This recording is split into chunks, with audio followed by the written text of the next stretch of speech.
স্রোতোষিনী। লেখনীতে মুগ্ধতা রহমান মেধা। সূচনা পর্ব। মেজর মেহরাজ সাদাফকে রিজেক্ট করার কারণ কি? শান্তস্বরে জিজ্ঞাসা করে, সরু চোখে সামনের দিকে চেয়ে উত্তরের অপেক্ষা করতে লাগল মেহরাজ। আপনাকে রিজেক্ট করার কোনো কারণ নেই। আমি বিয়ে করতে চাই না। নিজেকে ধাতস্থ করে নিচে তাকিয়ে উত্তর দিল স্রোত। সামনে বসে থাকা ব্যক্তির ওই ধূসর বর্ণের চোখগুলায় কিছু আছে। যতবারই তাকানোর সাহস করে, খেই হারিয়ে ফেলে স্রোত। কেন চান না? What's wrong with you? According to all information, you are not in any relationship. Then why? রাগান্বিত স্বরে বলল মেহরাজ। আমার বিয়েতে ভয় কাজ করে। You can say I have a phobia, gamophobia. বলে সামনের দিকে তাকালো স্রোত। কিন্তু বিধিবাম ওই চোখ দুটি কড়া চোখে তার দিকে চেয়ে আছে। সাথে সাথে নজর ঘুরিয়ে ফেললেও স্রোত বুঝল তার কথা শুনে সামনের ব্যক্তি অনেকটাই অবাক হয়েছে। What? Have you gone mad? একজন মেডিকেল স্টুডেন্টের বিয়েতে ফোবিয়া? Like seriously? অবাক কণ্ঠে বলল মেহরাজ। সরাসরি বলি। স্রোত এবার সাহস জুগিয়ে সামনের দিকে তাকিয়ে টেবিলের নিচ থেকে নিজের হাত বের করে টেবিলের উপর রেখে সুন্দর করে বসল। বলতে শুরু করল। আমি খুব কাছ থেকে সংসারের অশান্তিগুলো দেখেছি। খুব ছোট ছোট টপিক নিয়ে ঝামেলা বাঁধতে দেখেছি। ইচ অ্যান্ড এভরি টপিক নিয়ে ঝগড়া হতে দেখেছি। আমার বাবার চোখে কখনো আমার মায়ের প্রতি সম্মান দেখিনি, শ্রদ্ধা দেখিনি। আমার মায়ের জন্ম যেন সংসারে কাজ করার জন্যই হয়েছিল। আমার মাকে কখনো আমি সুখী হতে দেখিনি। আমি বিয়েকে ভয় পাই। খুব ভয় পাই। এত হাসি খুশি একটা মেয়ের মধ্যে যে এত কষ্ট লুকিয়ে ছিল, কে জানত? মেহরাজ অনেকটাই অবাক হয়েছে। এতদিন অনেক চেষ্টা করেছে স্রোতের সাথে সামনাসামনি বসে কথা বলার। কিন্তু স্রোত গুরুত্ব দেয়নি। তাছাড়া স্রোত মেডিকেলের ফিফথ ইয়ারের স্টুডেন্ট। 2 মাস পর তার ফাইনাল প্রফেশনাল এক্সাম। তাই খুবই প্রেসার যাচ্ছিল। আজকে ছুটির দিন ছিল। তাছাড়া গতকাল রাতে মেহরাদের মা ফোন করে জোর করাই সে রাজি হয়েছে। তাই আজকে একটা রেস্টুরেন্টে এসেছে মেহরাদ আর স্রোতোষিনী। আচ্ছা, তাহলে আজকে উঠি। মেহরাদকে চুপ থাকতে দেখে স্রোত চলে যাওয়ার কথা বলল। বিয়েটা 8 দিন পরই হচ্ছে। আমার ছুটি আর 10 দিনের। মায়ের অসুস্থতার জন্য এইবার জরুরি ছুটি নিয়ে এসেছি। জানি না আবার ছুটি কবে পাই। মাথায় রাখবেন কথাটা। স্রোত চলে যাওয়ার জন্য চেয়ার থেকে উঠে দাঁড়িয়েছিল। মেহরাদের এই কথা শুনে করুণ চোখে তাকালো স্রোত। আপনার ভয় কাটানোর জন্যে হলেও আপনাকে চাই স্রোতোষিনী। আপনার ভুল ভাঙানোর জন্যে হলেও আপনাকে আমার চাই। গাঢ় কণ্ঠে বলল মেহরাদ। তারপর সে বিল পে করতে উঠে গেল। যেতে যেতে বলল, আসুন আপনাকে নামিয়ে দেই। স্রোত যেন এই কথা শুনলই না। সে তো আটকে আছে মেহরাদের ওই কথাগুলোয়। কি যেন ছিল ওই গাঢ় কণ্ঠে। মেহরাদ দূর থেকে দেখে স্রোত ওই জায়গাটাতেই এক ধ্যানে দাঁড়িয়ে আছে। মজা করে স্রোতের সামনে তুড়ি বাজাতেই স্রোত চমকে উঠল। কি হয়েছে বুঝতেই লজ্জায় লাল হয়ে গেল স্রোত। বাঁকা হেসে মেহরাদ বলল, এত তাড়াতাড়ি আমার প্রেমে পড়ে গেলেন স্রোতোষিনী? আমার তো সুবিধাই হল। আমি স্রোত সবকিছু ভাসিয়ে দেই, কিন্তু নিজে এত সহজে ভাসি না। কড়া স্বরে বলে রেস্টুরেন্ট থেকে বেরিয়ে গেল স্রোত। মেহরাদ হাসল আর বেরিয়ে যেতে যেতে ভাবতে লাগল, মেজর মেহরাদ সাদাফের উডবি তেজস্বী না হলে কি মানাত। গাড়ি চলছে আপন গতিতে তার নিজস্ব গন্তব্যে। মেহরাদ ড্রাইভ করছে, তার পাশে বসে স্রোত বাহিরের দিকে তাকিয়ে আছে, যেন কিছু ভাবছে। সে গাড়িতে উঠতে চায়নি, মেহরাদই জোর করে উঠিয়েছে। স্রোত যখন উঠতে চাচ্ছিল না, এক পর্যায়ে মেহরাদ বলে বসল, পাবলিক প্লেসে আপনাকে কোলে নিতে বাধ্য করবেন না আমায়, স্রোতোষিনী। স্রোত অবাক হয়ে তাকালো মেহরাদের দিকে। মেহরাদ বাঁকা হেসে বলল, আপনাকে কোলে নিতে আমার কোনো সমস্যা নেই। আমি তো এক পায়ে দাঁড়ানো কোলে নিতে। এখন আপনার ইচ্ছে। স্রোত ভাবছে এই লোক দুষ্টুমিও করতে পারে। মেহরাদ আবার বলল, আসুন স্রোতোষিনী কোলে নেই।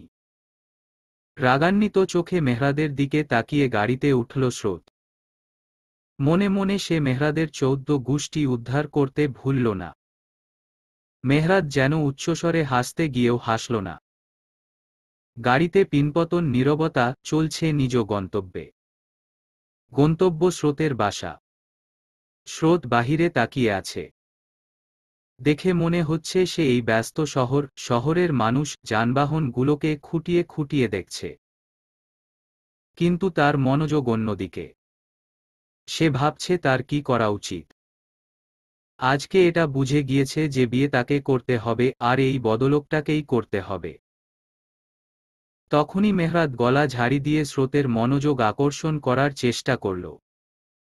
স্রোত একটু নড়েচড়ে বসলে মেহরাদ বলল, আপনাকে লজ্জা পেলে কিন্তু দারুণ লাগে, স্রোতোষিনী। ইচ্ছে করে ছুঁয়ে দিই।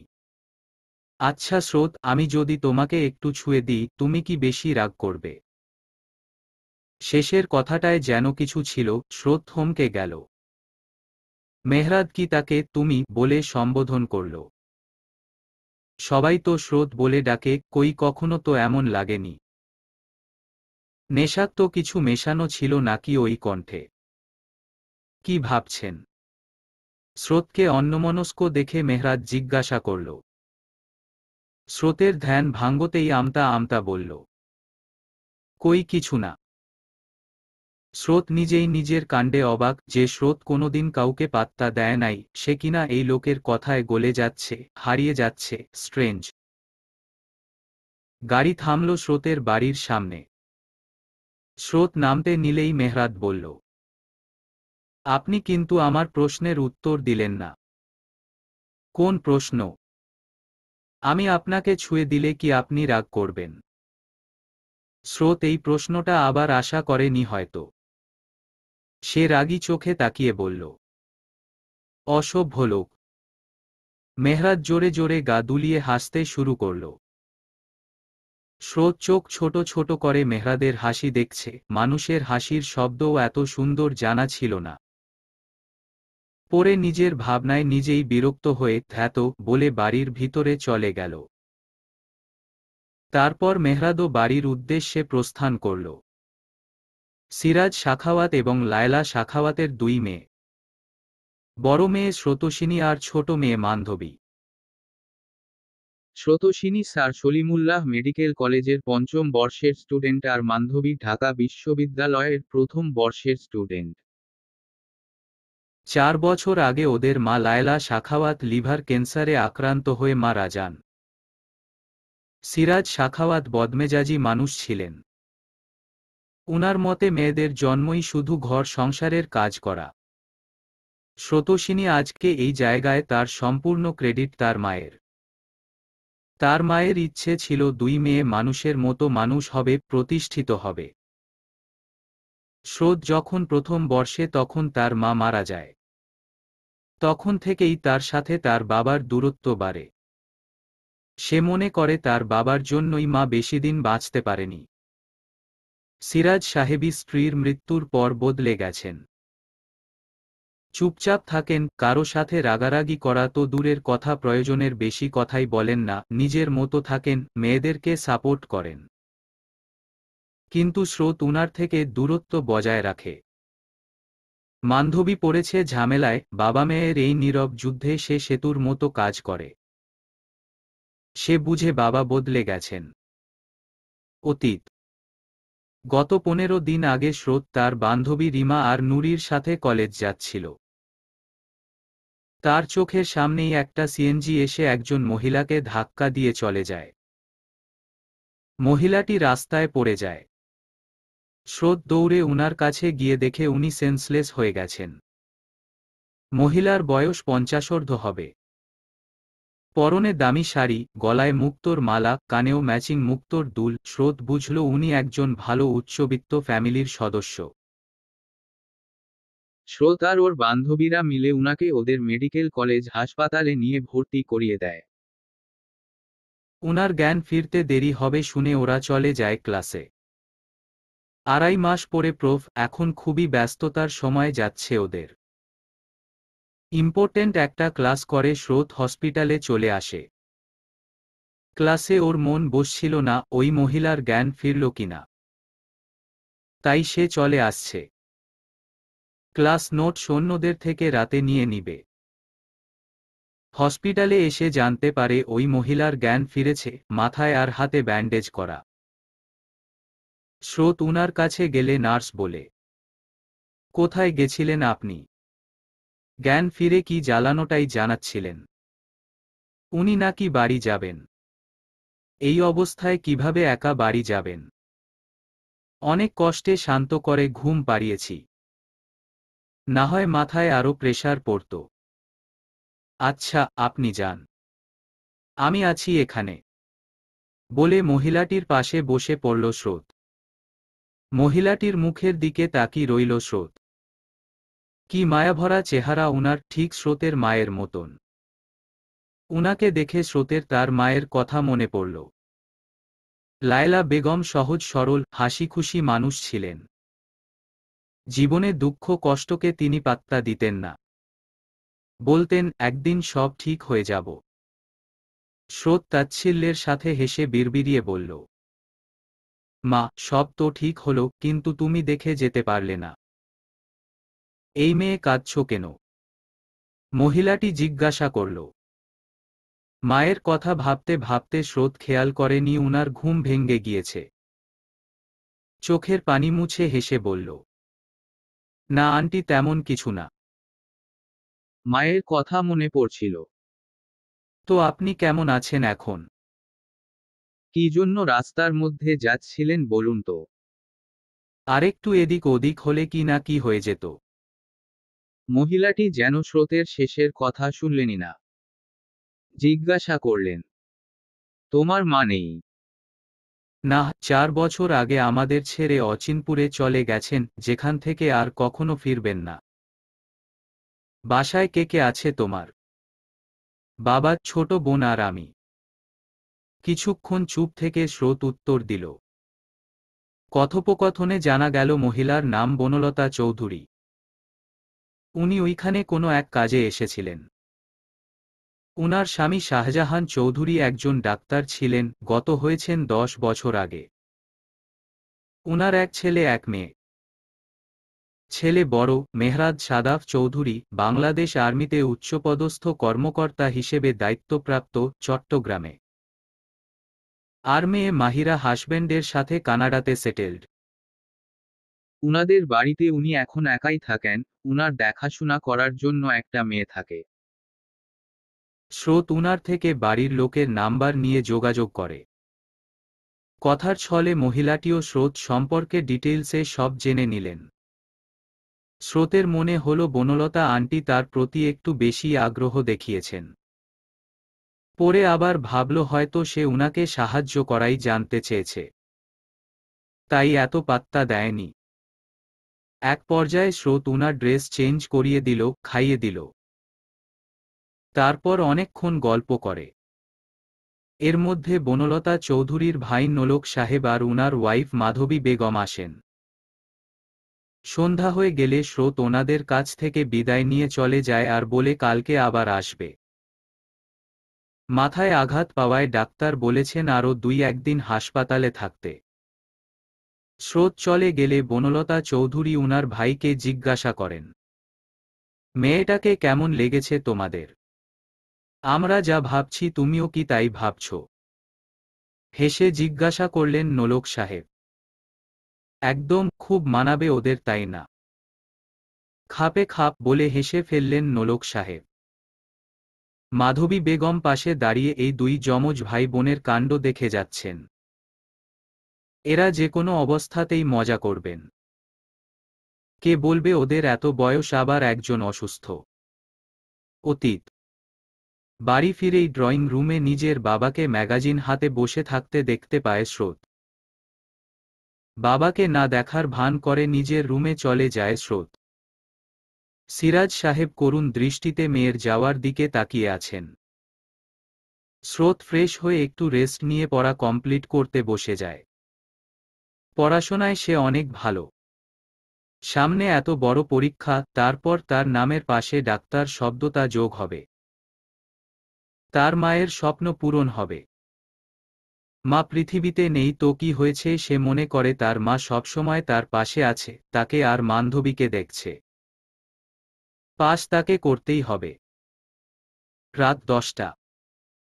বান্ধবী খাবার নিয়ে স্রোতের রুমে এসে দেখে মায়ের ছবির সামনে গিয়ে স্রোত এক দৃষ্টিতে তাকিয়ে আছে। মায়ের কথা মনে পড়ছে। আপু, কেন তোর মনে পড়ে না? বান্ধবীর কথার জবাব দেয় স্রোত। তা তো পড়েই, কিন্তু সয়ে গেছে রে আপু। তবে আমি মনে করি মা আমার পাশেই আছে, আমাকে ঘুম থেকে উঠার জন্য ডেকে দেয়, খেতে না চাইলে জোর করা, পড়ার সময় পাশে বসে থাকা, রাতে ঘুমিয়ে গেলে মাথায় হাত বুলিয়ে দেওয়া, শরীরের উপর কাঁথা দিয়ে লাইট অফ করে দেওয়া, সব যেন মাই করে ঠিক আগে যেমনটা করত। ধরা গলায় কথাগুলি বলতে বলতে বান্ধবীর চোখ দিয়ে পানি চলে আসে। স্রোত হাত বাড়িয়ে আগলে নেয় বোনকে আর বলে, কান্না করিস না, মা কষ্ট পাবে। মা কেন আমাদের ছেড়ে এত তাড়াতাড়ি চলে গেল আপু? আমরা কি খুব খারাপ? খারাপ শব্দটা শুনতেই স্রোতের তার বাবার কথা মাথায় আসে। বোনকে ছেড়ে দূরে সরে যায় আর ক্ষুব্ধ হয়ে কিছুটা চেঁচিয়েই বলে, হ্যাঁ খারাপ, আমরা খুব খারাপ, আমাদের রক্ত খারাপ। তার জন্যই মা চলে গেছে। বান্ধবী বুঝল স্রোত কথাগুলো বলে তার বাবাকে বুঝিয়েছে। এখন বাবা যতই পরিবর্তন হোক, সত্যি তো এটাই, বাবা মাকে প্রচুর কষ্ট দিয়েছে, প্রচুর। হঠাৎ বান্ধবী দেখল সিরাজ সাহেব দরজার সামনে ছলছল চোখে দাঁড়িয়ে আছেন। সে দেখতেই সিরাজ সাহেব আড়াল হয়ে গেলেন। কথা ঘুরাতে বান্ধবী বলল, আপু খেয়ে নে, সামনে তোর পরীক্ষা। এত অনিয়ম করলে মায়ের স্বপ্ন পূরণ হবে না। আমি যাই, আমার কালকে প্রেজেন্টেশন আছে। বান্ধবী চলে গেলে স্রোত বারান্দায় চলে যায়। 3তলায় স্রোতদের ফ্ল্যাট। এই বারান্দাটা ওর অনেক পছন্দের। এখান থেকে অনেক সুন্দর করে চাঁদ দেখা যায়, চাঁদের সাথে কথা বলা যায়, চাঁদ থেকে অনেক দূরে একটা তারা আছে, সবসময় এখানেই থাকে একা একা। স্রোতের মনে হয় এই তারাটা ওর মা, প্রতিদিনই নিয়ম করে কথা বলে সে। বিকাল 5টায় সব কাজ শেষ করে বনলতা বেগমকে দেখতে আসে স্রোত। কেবিনের সামনে এসে দেখে ভেতরে অনেক মানুষ। তাই সে নক করে, আসবো আন্টি।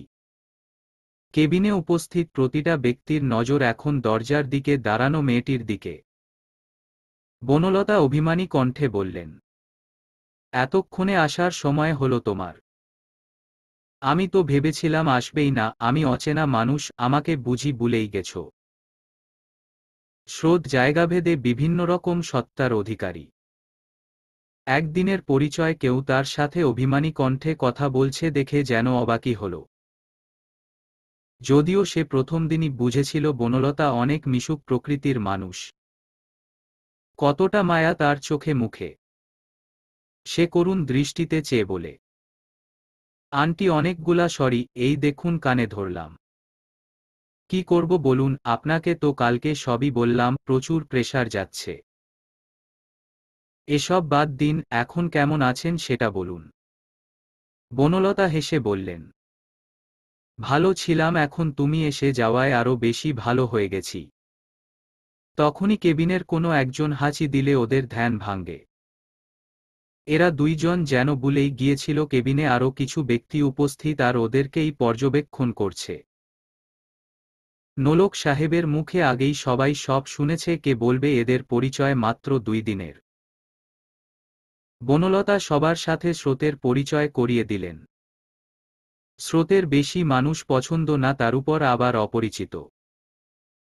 হেজিটেটেড ফিল করলেও মুখে হাসি রেখে সবার সাথে পরিচিত হয়। এখানে বনলতার ভাইয়ের মেয়ে নয়না, তার হাজবেন্ড আরিফ, নয়নার ভাই নবীন, বনলতার জা এবং তার ছেলে রায়হান ছিল। পরিচয় পর্ব শেষে স্রোত বলে, আন্টি আমি আজকে যাই। আমাকে এখন খুব দরকারি একটা কাজে যেতে হবে। আসার সময় ডক্টরের সাথে কথা বলেছি আমি। কালকেই আপনি ছুটি পেয়ে যাচ্ছেন। আমি কাল সকাল সকাল এসে দেখা করে যাব। স্রোত চলে যাবে শুনে বনলতা মন খারাপ করলেও স্রোতের চেহারার ক্লান্তিভাব আর অসুস্থ চোখজোড়া দেখে আর আটকালেন না।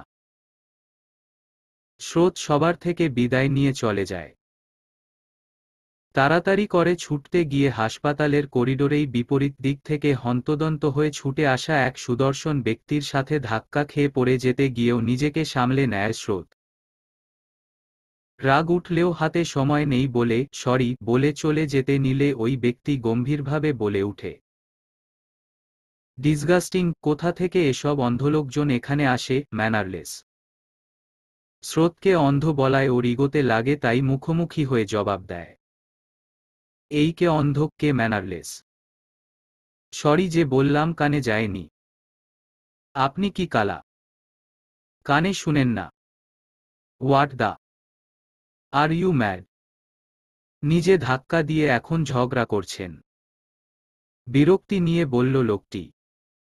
হাতে সময় নেই বলে ছেড়ে দিচ্ছি, না হয় বুঝিয়ে দিতাম স্রোতস্বিনী কি জিনিস। যত্ত সব। দাঁত কিরমিরিয়ে বলে চলে যায় স্রোত। লোকটি কিছু বলতে গিয়েও থেমে যায়। স্রোতের যাওয়ার দিকে তাকিয়ে থাকে আর ভাবে তার মতো একজন সুদর্শন পুরুষকে একটা মেয়ে পাত্তা তো দিলই না, উল্টো কথা শুনিয়ে দিল, ইন্টারেস্টিং। বিড়বিড়িয়ে বলল স্রোতস্বিনী। তারপর নিজ গন্তব্যে চলে গেল। এই সুদর্শন পুরুষটিই মেজর মেহরাজ সাদাফ। রাজশাহী ক্যাডেট কলেজের স্টুডেন্ট, কর্মসূত্রে এখন চট্টগ্রামে। বয়স ৩৩ হলেও ২৭-২৮-এর বেশি মনে হয় না। মায়ের অসুস্থতার কথা শুনতেই জরুরি ছুটি নিয়ে চলে এসেছে। মেহরাদ কেবিনে প্রবেশ করতেই সবার আলোচনা থেমে প্রধান আকর্ষণ হয় মেহরাদ। বলা বাহুল্য, এতক্ষণ সবাই স্রোতকে নিয়েই আলোচনা করছিল। মেহরাদকে দেখে ভূত দেখার মতো চমকে উঠল সবাই। মেহরাদ সোজা মায়ের কাছে গিয়ে তাকে জড়িয়ে ধরে। কিন্তু বনলতা অন্যদিকে মুখ ঘুরিয়ে রেখেছেন, উনার চোখে জল। মেহরাদ হয়তো মায়ের অভিমান বুঝল। মা, কথা বলবে না? চলে যাব। কি দেখতে এসেছো, মা মরে গেছে কিনা? শেষ কাজ সারার জন্য এসেছো? চোখে জল নিয়েই কঠিন স্বরে বললেন। উফফ মা, কি সব বলছো? আমি দেশের প্রতি দায়িত্বরত মা, তুমি তো জানোই সব। তাহলে এগুলার কি মানে? গম্ভীর স্বরে বলল মেহরাদ। হ্যাঁ, তুমি দেশের দায়িত্বে আছো বলে নিজের মাকে ভুলে গিয়েছ। তুমি ভুলে গিয়েছ যে তোমার বৃদ্ধা মা একা বাসায় থাকে, একা চলাফেরা করে। অন্য কেউ এসে তাকে হসপিটালে ভর্তি করায়। তুমি দেশের প্রতি এতই নিষ্ঠাবান যে ৬ মাসে একবারও মাকে দেখার সময় পাও না। অভিমানী কণ্ঠে বললেন বনলতা। গত ৬ মাসে মেহরাদ একবারও বাসায় আসেনি। ছুটে যে পায়নি তা না, পেয়েছে কিন্তু আসেনি, তার মাথায় কখন কি ভূত চাপে সেই জানে। মেহরাদ মায়ের অভিমান বুঝে হেসে আবার তাকে জড়িয়ে ধরল। মাও ছেলেকে এতদিন পরে কাছে পেয়ে এক হাতে আগলে নিলেন। এখন যেন বুকটা শান্তি হল। মেয়েকে তো বছরে একবার বা কোনো বছরে একবারও দেখতে পান না। মেহরাদ এবার সোজা হয়ে বসে কঠিন স্বরে বলল, নিজের কি অবস্থা করেছ মা? তোমাকে বলিনি বাহিরে যাওয়ার সময় রিনাকে নিয়ে যেতে? রিনা কোথায় ছিল তখন? সাথে নাওনি কেন ওকে? বনলতা এবার চুপ হয়ে গেলেন। উনি তো প্রায়ই এমন একা একা বের হন, কখনো তো এমন হয়নি। কে জানতো এইবার এমন হবে। নোলক সাহেব সেখানেই উপস্থিত ছিলেন। এবার তিনি মুখ খুললেন। তোর মা প্রায়ই এমন একা একা বেরিয়ে যায়। রিনা জোর করলেও তাকে ধমক দিয়ে বাসায় রেখে যায়। ভাগ্যিস ওই মেয়েটা ছিল, না হলে কি হতো আল্লাহ জানেন। কোন মেয়ে? জানতে চাইল মেহরাদ। স্রোতস্বিনী। নোলক সাহেব বিস্তারিত সব বললেন। মেহরাদ দূরে থাকায় তাকে শুধু জানানো হয়েছিল তার মা অসুস্থ হয়ে হাসপাতালে ভর্তি। মেহরাদ বুঝল একটু আগে যার সাথে ঝগড়া বাঁধতে যাচ্ছিল এই সেই মেয়ে। ভাবছে, তেজস্বী ওই মেয়ের ভালো গুণও আছে, দারুণ। স্রোত হাসপাতাল থেকে সরাসরি বাসায় চলে আসে। বান্ধবী ফোন করে জানিয়েছিল বাবা নাকি হঠাৎ অসুস্থ হয়ে গিয়েছিলেন। যতই অপছন্দ করুক, কোথাও না কোথাও একটা টান তো আছেই। মাথার উপর তো বাবা নামক ছায়াটা আছে। বাসায় এসে জানতে পারল ওদের পারিবারিক ডাক্তার এসে দেখে গিয়েছেন, এখন সিরাজ সাহেব সুস্থ আছেন। ডাক্তার আঙ্কেল জানিয়েছেন সিরাজ সাহেব নাকি শরীরের প্রতি অবহেলা করছেন, খাওয়া দাওয়া করছেন না, ঔষধ নিচ্ছেন না। বান্ধবীর কাছে থেকে সব শুনে দীর্ঘশ্বাস ফেলে রুমে চলে যায় স্রোত। অতীত। আজ শুক্রবার সকাল ৯টা বাজতে চলল। জানালা দিয়ে সূর্যের আলো স্রোতের চোখে মুখে পড়লে তার ঘুম ভেঙে যায়। স্রোত সারারাত পড়াশুনো করে নামাজ পড়ে ৫টার দিকে ঘুমিয়েছে। সাধারণত এত দেরি করে সে ঘুম থেকে উঠে না। আজ ছুটির দিন তাই। স্রোত উঠে বসতেই তার পুরনো কিছু কথা মনে পড়ল। আগে ঘুম কাতুরে ছিল স্রোত, যে কোনো জায়গায় যে কোনো সময় ঘুমাতে পারত। সকালে তাদের মা তাদের দুই বোনকে ডাকতে ডাকতে বিরক্ত হয়ে যেতেন। আর এই সূর্যের আলো, সে তো কতই পড়ত। স্রোত তখন মুখের উপর বালিশ দিয়ে দিত, না হয় চাদর টেনে দিত, তাও তার ঘুম ভাঙত না। আর এখন কত পরিবর্তন! সময়ের সাথে সাথে মানুষের আচার-আচরণের পরিবর্তন হয়ে যায়। সময় যায়, মানুষ বদলায়, এটাই প্রকৃতির নিয়ম। স্রোত দীর্ঘশ্বাস ফেলে ফ্রেশ হতে চলে যায়। আজকে আবার হসপিটালে যেতে হবে। বনলতা বেগম বয়স্ক মহিলা, তাই ওইদিন পড়ে যাওয়ায় হাতে একটু বেশি ব্যথা পেয়েছেন, তবে ইন্টারনাল ড্যামেজ বেশি হয়নি, ১-১.৫ মাসের মধ্যে ঠিক হয়ে যাবেন বলে জানিয়েছেন চিকিৎসক। মাথার চোটটা কয়েকদিনের মধ্যেই সেরে যাবে। একটু পরে তাকে রিলিজ দেওয়া হবে। আজকে হাসপাতালে মেহরাদ, নোলক সাহেব আর উনার স্ত্রী এসেছেন। মাধবী বেগম সবকিছু গোছগাছ করছেন। উনি বনলতাকে অনেক সম্মান করেন। এত বছরে কোনোদিন বনলতা উনার সাথে বন্ধু ব্যতীত অন্যভাবে কথা বলেননি। উনারা দুইজন মাঝে মাঝে ঘুরতেও যায়। আজকে বনলতার এই অবস্থা দেখে মাধবী বেগম নিজেই হতাশ। এর মধ্যেই দরজায় নক করে স্রোত। মেহরাদ কেবিনে নেই। সে গিয়েছে ডাক্তারের সাথে কথা বলতে। স্রোত এসেই সবার সাথে হাসিমুখে কুশলাদি বিনিময় করল। ৩ দিনের পরিচয় ওরা কত আপন হয়ে উঠেছে। আন্টি কেমন আছেন এখন? বনলতা বেগমের পাশে বসে স্রোত জিজ্ঞাসা করল। অনেক ভালো, এই হাসপাতালের গন্ধ আমার একটুও ভালো লাগে না। আজকে তো বাড়ি চলে যাবেন। আমার কথা আপনার মনে থাকবে? অনেকটা আবেগী হয়েই প্রশ্ন করল স্রোত। ওর নিজেরও আজকে মন খারাপ উনার সাথে আর দেখা হবে না বলে। মনে থাকবে না কেন? তোমাকে আমি আমার কাছে নিয়ে আসব, বুঝছো? তুমি আমার অনেক পছন্দের মেয়ে। হেসে বললেন বনলতা। স্রোত ভাবল বনলতা মাঝেমধ্যে দেখা করার কথা বলেছেন, এতে স্রোতও খুশি, মামা গন্ধটা পাওয়া যাবে মাঝে মাঝে। স্রোতও আহ্লাদী হয়ে মজার স্বরে বলল, ও মাতাই, আমি আপনার এত পছন্দের। তাহলে আমাকে আপনার ছেলের বউ করে নিন। আমরা একসাথে থাকব। স্রোত শুনেছিল বনলতার ছেলে মেজর। সে ভেবেছিল ওই লোকের বউ বাচ্চা সংসার আছে। তাই তো মজা করে বলল, স্রোতের এই কথা শুনে বনলতা যেন হাতে চাঁদ পেলেন, উৎফুল্ল হয়ে কিছু বলতে যাবেন তার আগেই মেহরাদ মা বলে ডেকে কেবিনে প্রবেশ করে। বলা বাহুল্য, সে বাহির থেকে সবই শুনেছে। মা বেফাস কিছু বলে না ফেলে তাই তো উনাকে থামানো। স্রোত ভাবছে এ তো কালকের সেই অভদ্র লোকটা, এখানে কি করছে? আর মা বলেই বা কেন ডাকল? তাহলে কি এটাই আন্টির সেই ছেলে? উনি কি আমার বলা কথা শুনে ফেললেন? শুনলেও কি সে তো বিবাহিত? বেঁচে গেলাম। স্রোতের ধ্যান ভাঙ্গে বনলতায় কথায়। স্রোত, এই যে আমার ছেলে মেহরাদ, যার কথা তোমাকে বলেছিলাম।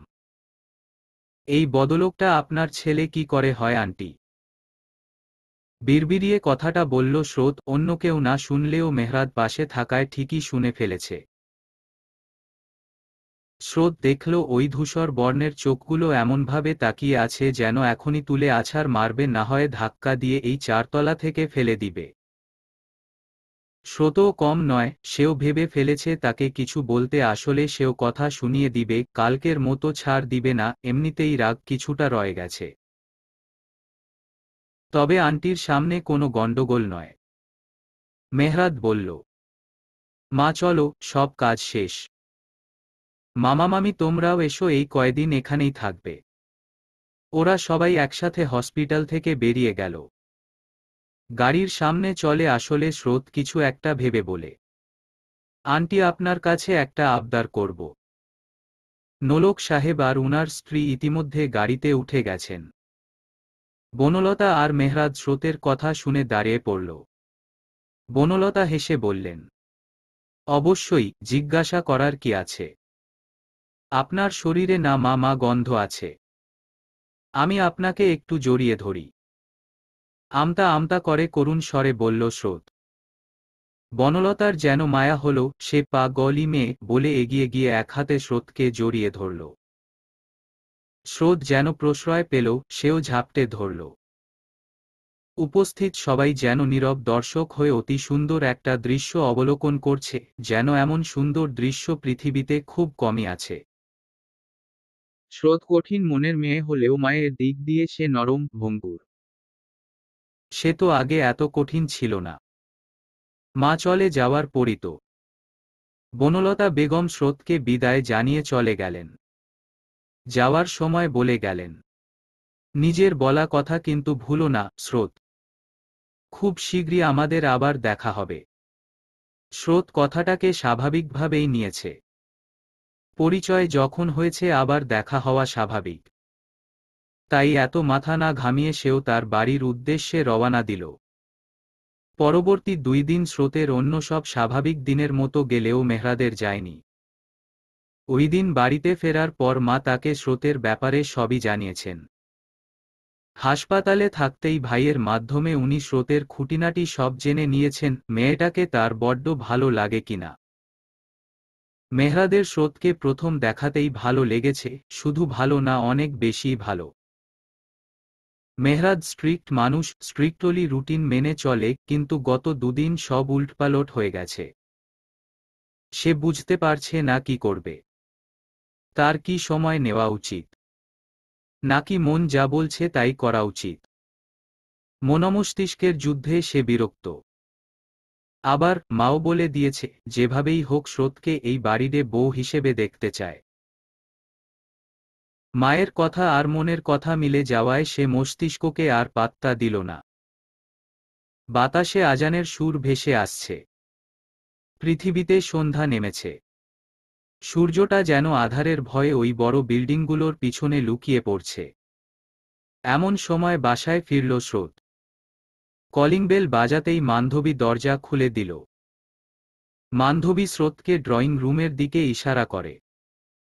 ড্রয়িং রুমে তার বাবা, বনলতা বেগম আর নোলক সাহেব বসা। স্রোত বুঝে উঠতে পারল না ওনারা এখানে কি করছেন। স্রোতকে দেখা মাত্রই বনলতা বেগম উঠে গিয়ে তাকে এক হাতে জড়িয়ে ধরে। স্রোতের সাথে কুশলাদি বিনিময় করে বলেন ফ্রেশ হয়ে আসতে। স্রোত কিছু বুঝে উঠতে না পেরে রুমে চলে যায়, বান্ধবীও ওর পিছন পিছন চলে যায়। ওনারা কখন এসেছে রে? আর কেনই বা এসেছে? আমাকে তো আন্টি কিছুই জানাননি। স্রোত বান্ধবীকে প্রশ্ন করে। 1 ঘন্টা হয়ে গিয়েছে এসেছে যে। তোমার সাথে উনার ছেলের বিয়ের কথা বলতে এসেছে। তোমার সাথে কিভাবে পরিচয় সব বললেন। উনি অবিবাহিত। মনে মনে ধাক্কা খেল স্রোত। বাবা জানিয়ে দিয়েছে তুমি রাজি থাকলেই এই বিয়ে হবে, না হয় না। তোমার জন্যই অপেক্ষা করছিল। অসম্ভব, আমি বিয়ে করব না, কোনোদিনও না, বলে ড্রয়িং রুমে চলে যায় স্রোত। বান্ধবী বুঝতে পারে এখন ঝড় আসতে পারে। কিন্তু এমন কিছুই হয়নি, উল্টো স্রোত ওইখানে শান্ত হয়ে বসে ওদের পারিবারিক কথা শুনছিল।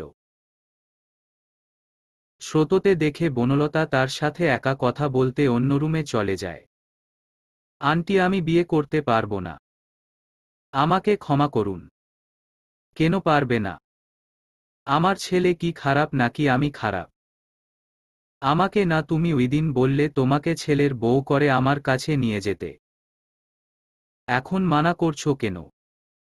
আমি মজা করে বলেছিলাম, আমি তো জানতামও না আপনার ছেলে অবিবাহিত। তাছাড়া সামনে আমার পরীক্ষা, আপনার অজানা নয়। আরও অনেক কারণ যা আমি আপনাকে বোঝাতে পারবো না। এত বোঝা লাগবে না। মেহরাদের ছুটি কয়েকদিনের। ঘরোয়াভাবে বিয়েটা হবে, আমরাই থাকবো। আমার বাড়িতে আমি আর রিনা ছাড়া কেউ থাকে না, তোমার পড়ার কোনো সমস্যা হবে না।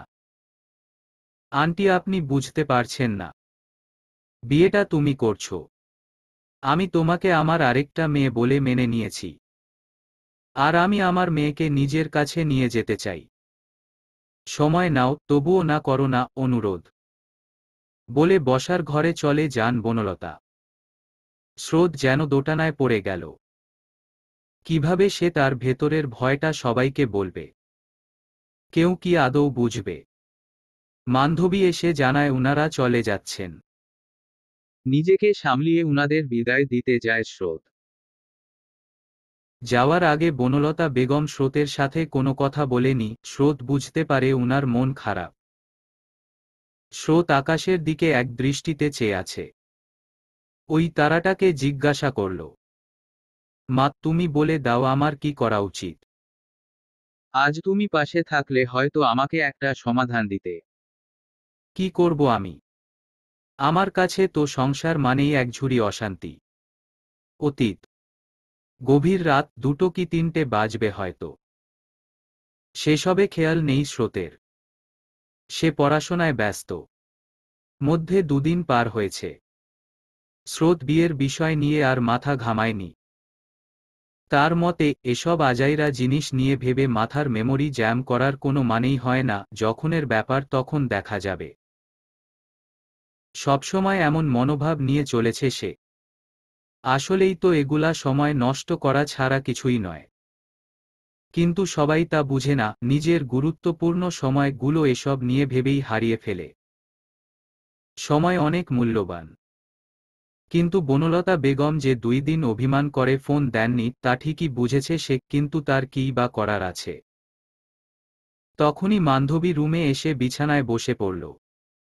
সে উসখুস করছে, মনে হচ্ছে কিছু বলতে চায়। কিরে, ঘুমাসনি কেন এখনো? বইয়ের দিকে মুখ রেখেই জিজ্ঞাসা করল স্রোত। মাত্রই পড়া শেষ করলাম। এই ফিজিক্স আমার জীবন তেনাত্তেনা করে দিচ্ছে। কে আবিষ্কার করছিল এই জিনিস? তারে পাইলে তালগাছের নিচে বেঁধে বসায় উপর থেকে তাল ফেলতাম। হুহ। বিরক্তি নিয়ে বলল বান্ধবী। স্রোত হাসল কিন্তু কিছু বলেনি। মনোযোগ তার বইয়ের দিকেই। বান্ধবী সাহস জুগিয়ে বলল, আপু, আমি আজকে তোমার সাথে ঘুমোই। স্রোত বুঝল বোন তাকে কিছু বলতে এসেছে, কিন্তু কোনো কারণে বলতে পারছে না। সাধারণত এমন আবদার বান্ধবী তখনই করে যখন কোনো কিছু নিয়ে আলোচনা করতে চায়। তাই সে বলল, কি বলতে চাস সোজাসুজি বল। বান্ধবী বুঝল বোন বুঝে ফেলেছে। তাই ঢোক গিলে বলল, তুই বিয়েটা করে নে আপু। এতক্ষণে স্রোত বান্ধবীর দিকে তাকাল। বোনের শান্ত দৃষ্টি দেখে বান্ধবী নিজেই বলা শুরু করল, বনলতা আন্টি ফোন দিয়েছিল তোর খবর জানতে। বাবার সাথেও কথা বলেছে। আমি বাবার সাথে কথা বলেছি, বাবাও চায় বিয়েটা হোক। কিন্তু তোকে কিছু বলতে পারছে না। বাবার মতে যেই ছেলের মা এত ভালো, ছেলেটা না জানি কত ভালো। এক নিঃশ্বাসে বলা শেষ করল। অসম্ভব, বিয়ে আমার দ্বারা হবে না। তুই ভালো করেই জানিস আমি বিয়ে ভয় পাই। সেটার কারণ হচ্ছে মায়ের সংসার আর বাবা। বাবা মায়ের মধ্যে মিল ছিল না বলে ওদের মধ্যে ঝামেলা লেগেই থাকত। হ্যাঁ মানছি বাবা বেশি বেশি করতেন। তাই বলে সবাই এমন করবে তার কি গ্যারান্টি? সাহস নিয়ে বলল মান্ধবী। সে পণ করেছে বোনকে রাজি করিয়েই ছাড়বে। মামারা যাওয়ার পর থেকে বোন অন্যরকম হয়ে গেছে। আগে কত হাসি খুশি ছিল, তার চঞ্চলা বোনটা সময়ের ব্যবধানে গম্ভীর হয়ে গিয়েছে। কিন্তু আর না।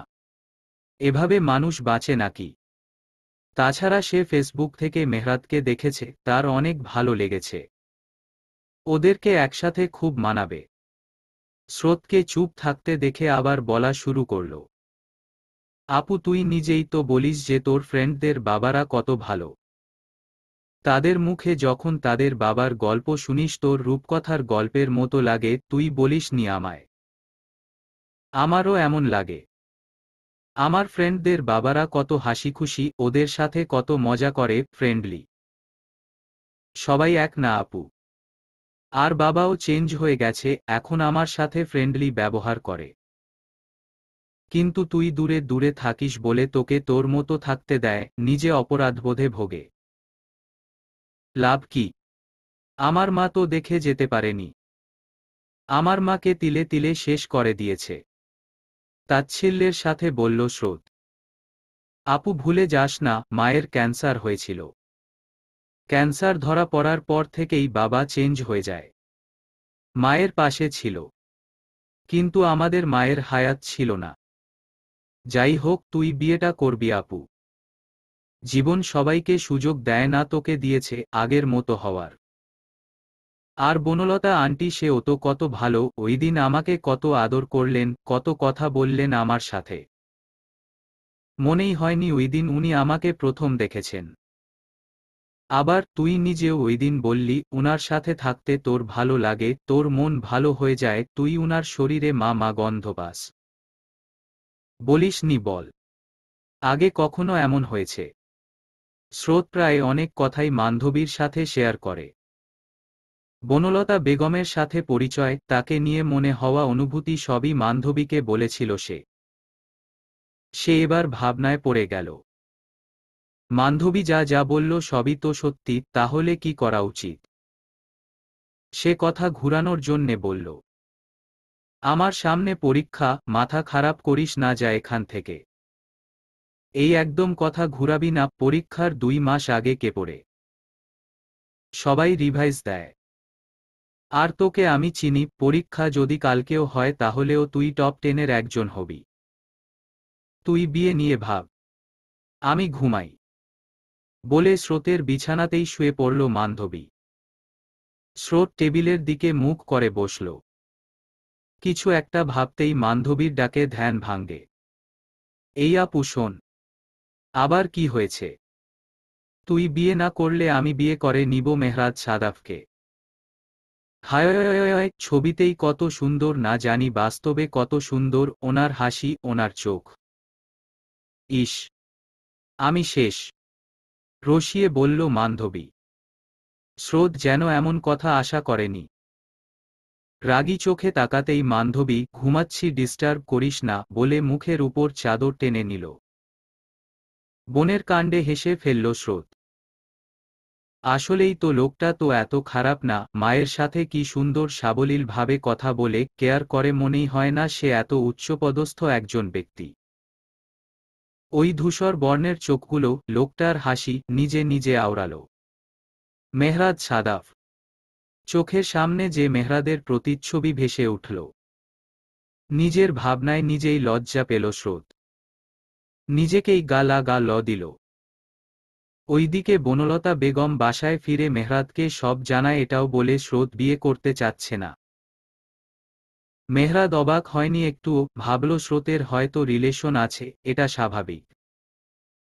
ফিফথ ইয়ারের একটা স্টুডেন্টে রিলেশনে জড়িয়ে থাকা অস্বাভাবিক কিছু নয়। সে মাকে বোঝানোর চেষ্টা করলে তিনি বললেন, স্রোতের এমন কিছু নেই, তুই খোঁজখবর নিবি ভালো করে। স্রোতকে এই বাড়িতে আমি বউ হিসেবে দেখতে চাই। মেহরাদও 2 দিনে স্রোতের সব ইনফরমেশন কালেক্ট করেছে, মায়ের কথায় করেছে নাকি নিজের জন্য। হয়তোবা নিজের জন্যই। প্রকৃতিতে বসন্তকালের রাজ্য, হয়তোবা বসন্তকাল দক্ষিণা বাতাসের সাথে তার জীবনেও স্রোত এনেছে। প্রথম রাতে সে ঘুমোতে পারেনি, বারান্দায় খোলা আকাশের নিচে কাটিয়েছে আর সিগারেটের ধোঁয়া উড়িয়েছে।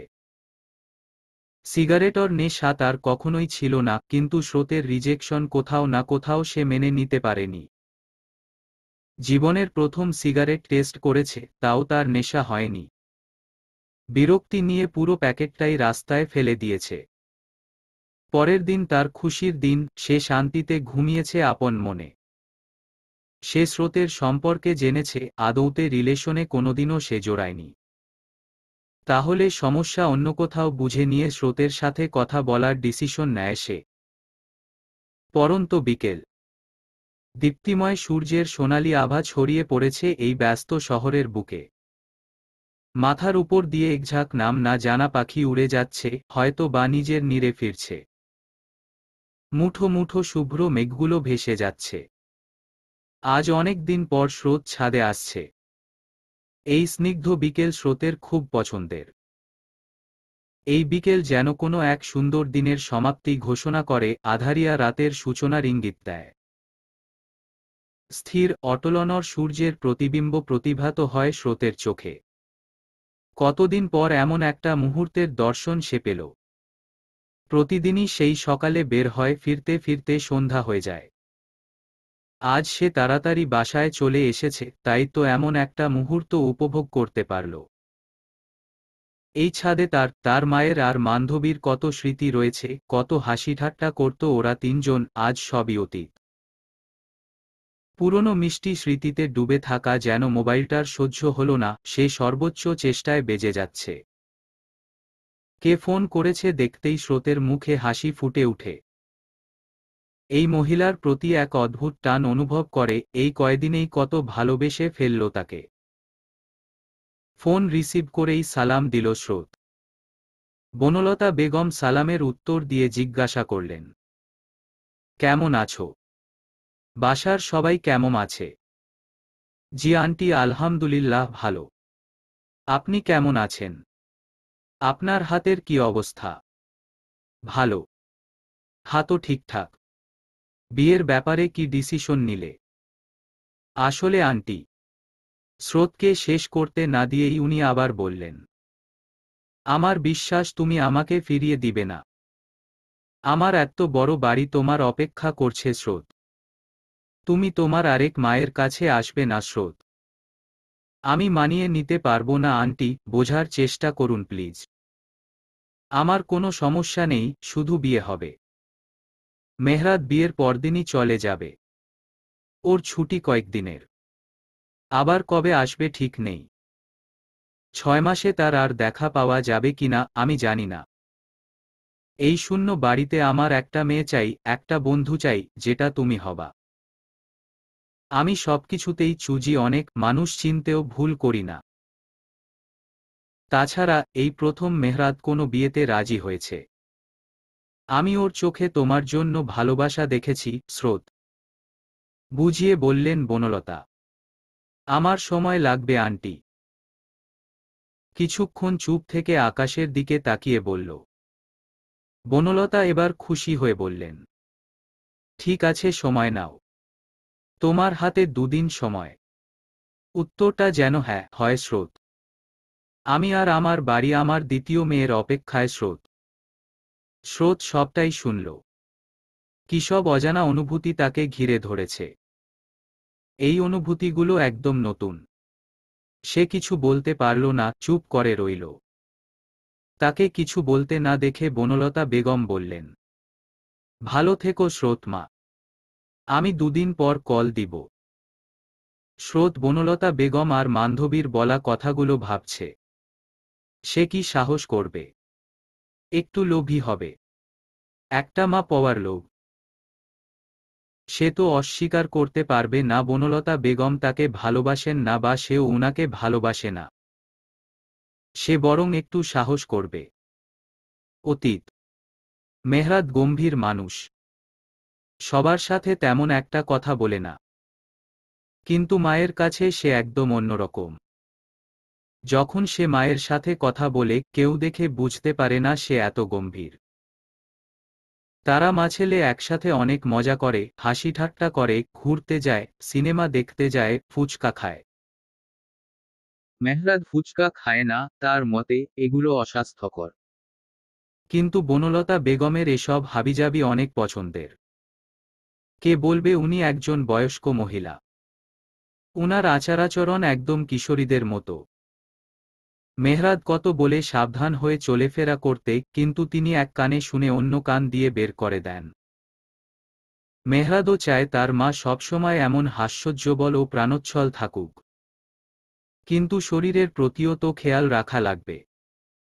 সে তো সবসময় মায়ের পাশে থাকতে পারে না।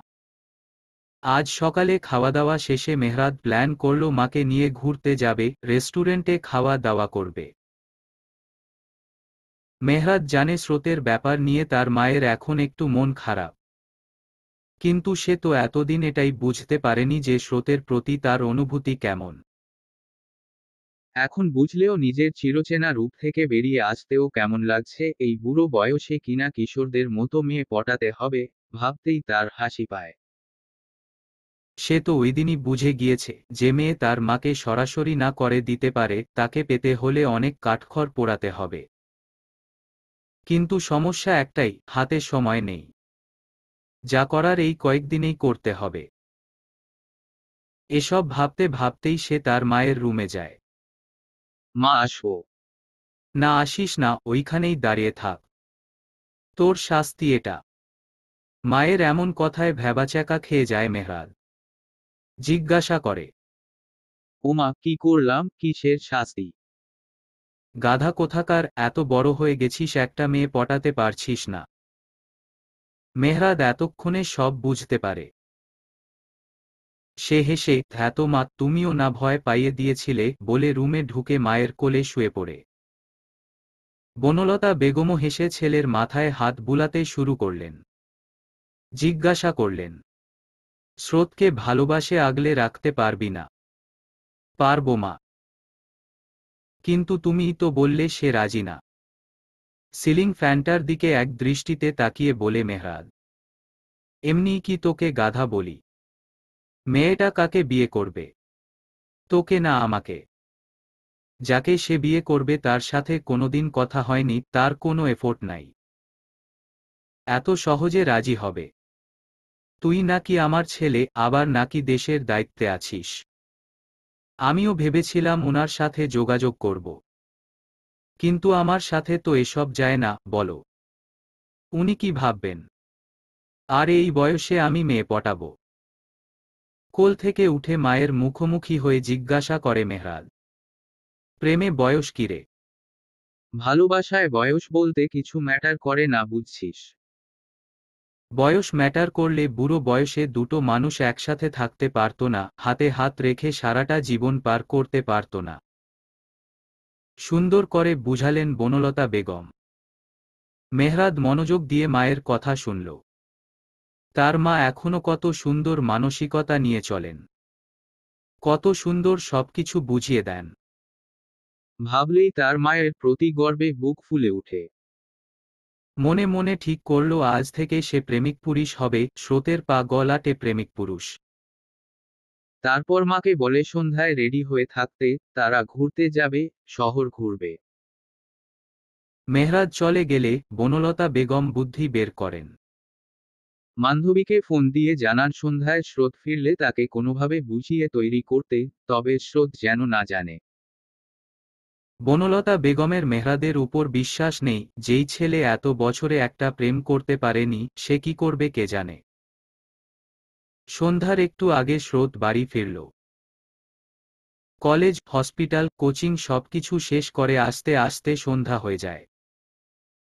স্রোত বাড়ি ফিরতেই বান্ধবী এসে করুণ স্বরে বলে, আপু একটা আবদার করলে রাখবি? কি আবদার? রুমে যেতে যেতে বলে স্রোত। রাখবি কিনা বল আগে। বোনের পেছনে পেছনে বান্ধবীও যায়। রাখবো, বল। কাঁধের ব্যাগ আর হাতের বই টেবিলে রাখতে রাখতে বলে স্রোত। বান্ধবীর চোখে মুখে হাসি ফুটে উঠে। বলে উঠে, আমরা এখন ঘুরতে যাব। তাড়াতাড়ি রেডি হ। স্রোত ভেবেছিল বান্ধবী হয়তো টাকা চাইবে, কিন্তু ক্লান্তিতে বলে, আমি ক্লান্ত বোন। আজকে না, অন্য কোনো দিন। তুই বলেছিস রাখবি। তোর এসব ক্লান্তি অভ্যাস হয়ে গেছে আপু। না করিস না। আমরা কতদিন বাহিরে যাই না। মা থাকতে সপ্তাহে ৩-৪ দিন যাওয়া হতো। আমরা রিকশায় করে শহর ঘুরতাম, ফুচকা চটপটি ভেলপুরি খেতাম। বাবা বকাবকি করলেও শুনতাম না। কত আনন্দ করতাম। এখন মাও নেই, আনন্দও নেই। মন খারাপ করে বলে বান্ধবী। মা ছাড়া এ শহর রঙহীন। মাকে ছাড়া এ শহর মানায় না। দীর্ঘশ্বাস ফেলে বলে স্রোত।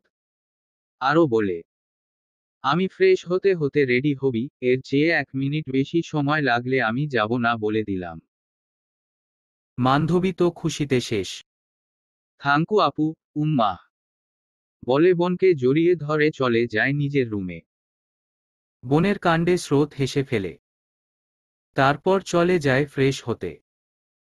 অন্যদিকে সিরাজ সাহেবকে বনলতা বেগম ফোন করে অনুমতি আগেই নিয়ে নিয়েছেন। বান্ধবীর সাথেও সিরাজ সাহেবের কথা হয়েছে। বান্ধবী রুমে গিয়ে মেসেজ করে, আন্টি প্ল্যান সাকসেসফুল। আপনারা কোথায়?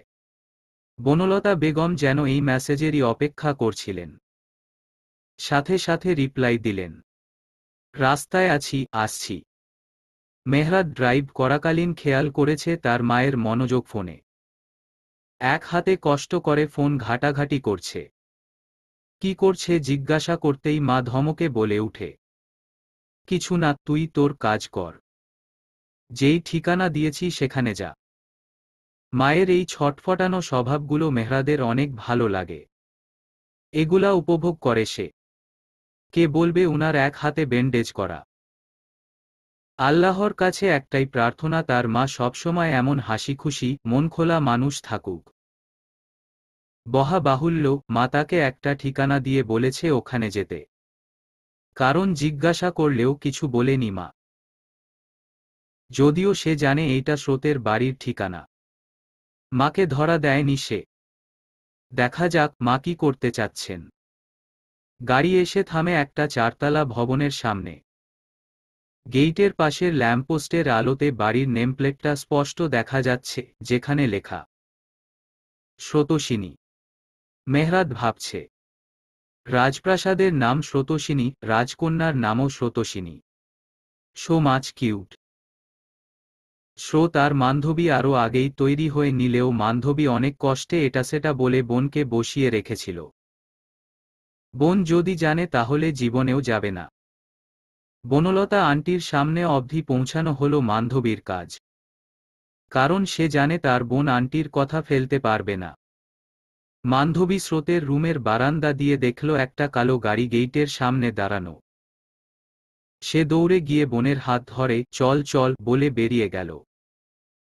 স্রোত বিরক্তির চরম সীমানায়। তার বোন মাঝে মাঝে কি করে বুঝে উঠতে পারে না সে। এখন এমন ভাবে দৌড়ানোর কি আছে? কেউ তো আর অপেক্ষা করছে না। সিঁড়ি দিয়ে নামার সময় বোনকে ধমকে উঠে, এই ছাড়, নিজেও পড়বি, আমাকেও ফেলবি। তোর হাড্ডি ভাঙ্গার শখ হলে একা পড়ে ভেঙ্গে ফেল, আমাকে ছাড়। আর এত তাড়াহুড়ো করছিস কেন? কেউ তো আর অপেক্ষা করছে না।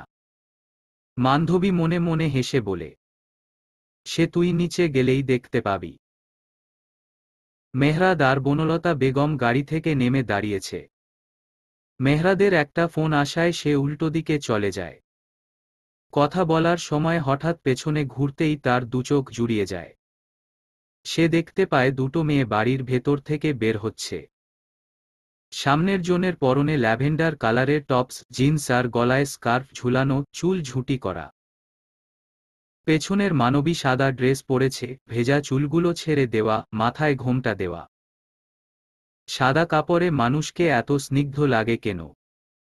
এই রং শুভ্রতার প্রতীক বলে। অন্যদিকে স্রোত তো এখানে বনলতা বেগমকে দেখে যা বুঝার বুঝে নিয়েছে। মনে মনে পণ করল বাসায় এসে বান্ধবীর অবস্থা খারাপ করে দিবে। আবার ভাবল ভালোই হয়েছে আন্টি তাদের সঙ্গী হলে মন্দ হবে না। উল্লেখ্য, সে এখনো মেহরাদকে দেখেনি।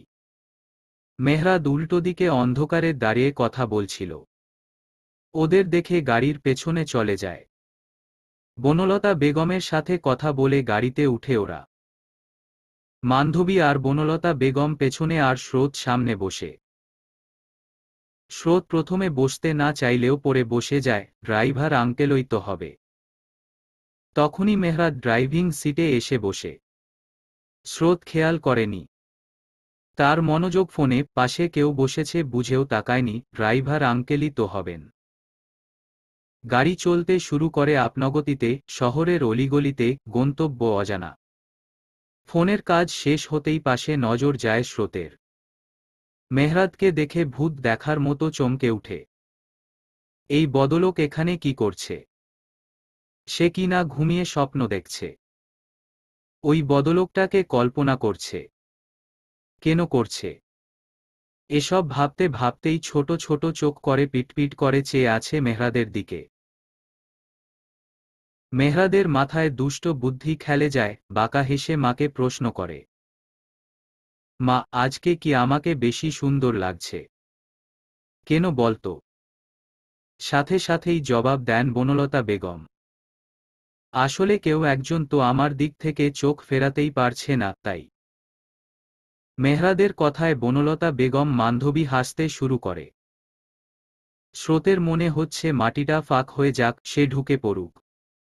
কি লজ্জা, কি লজ্জা! এই বদলোককে বুঝিয়ে দিবে সে কি জিনিস। রাগী চোখে মেহরাদের দিকে তাকাতেই মেহরাদ চোখ মারে। স্রোত রাগে গিজগিজ করতে করতে জানালার বাহিরে রাতের শহর দেখতে থাকে, তাকাবে না ওই দিকে। মেহরাদের মুখে দুষ্ট হাসি। সে আনমনেই গেয়ে উঠে, বন্দে মায়া লাগাইছে, পিরিতি শিখাইছে, দেওয়ানা বানাইছে। কি জাদু করিয়া বন্দে মায়া লাগাইছে। বান্ধবী বলে উঠে, বাহ ভাইয়া, আপনি তো অনেক ভালো গান করেন।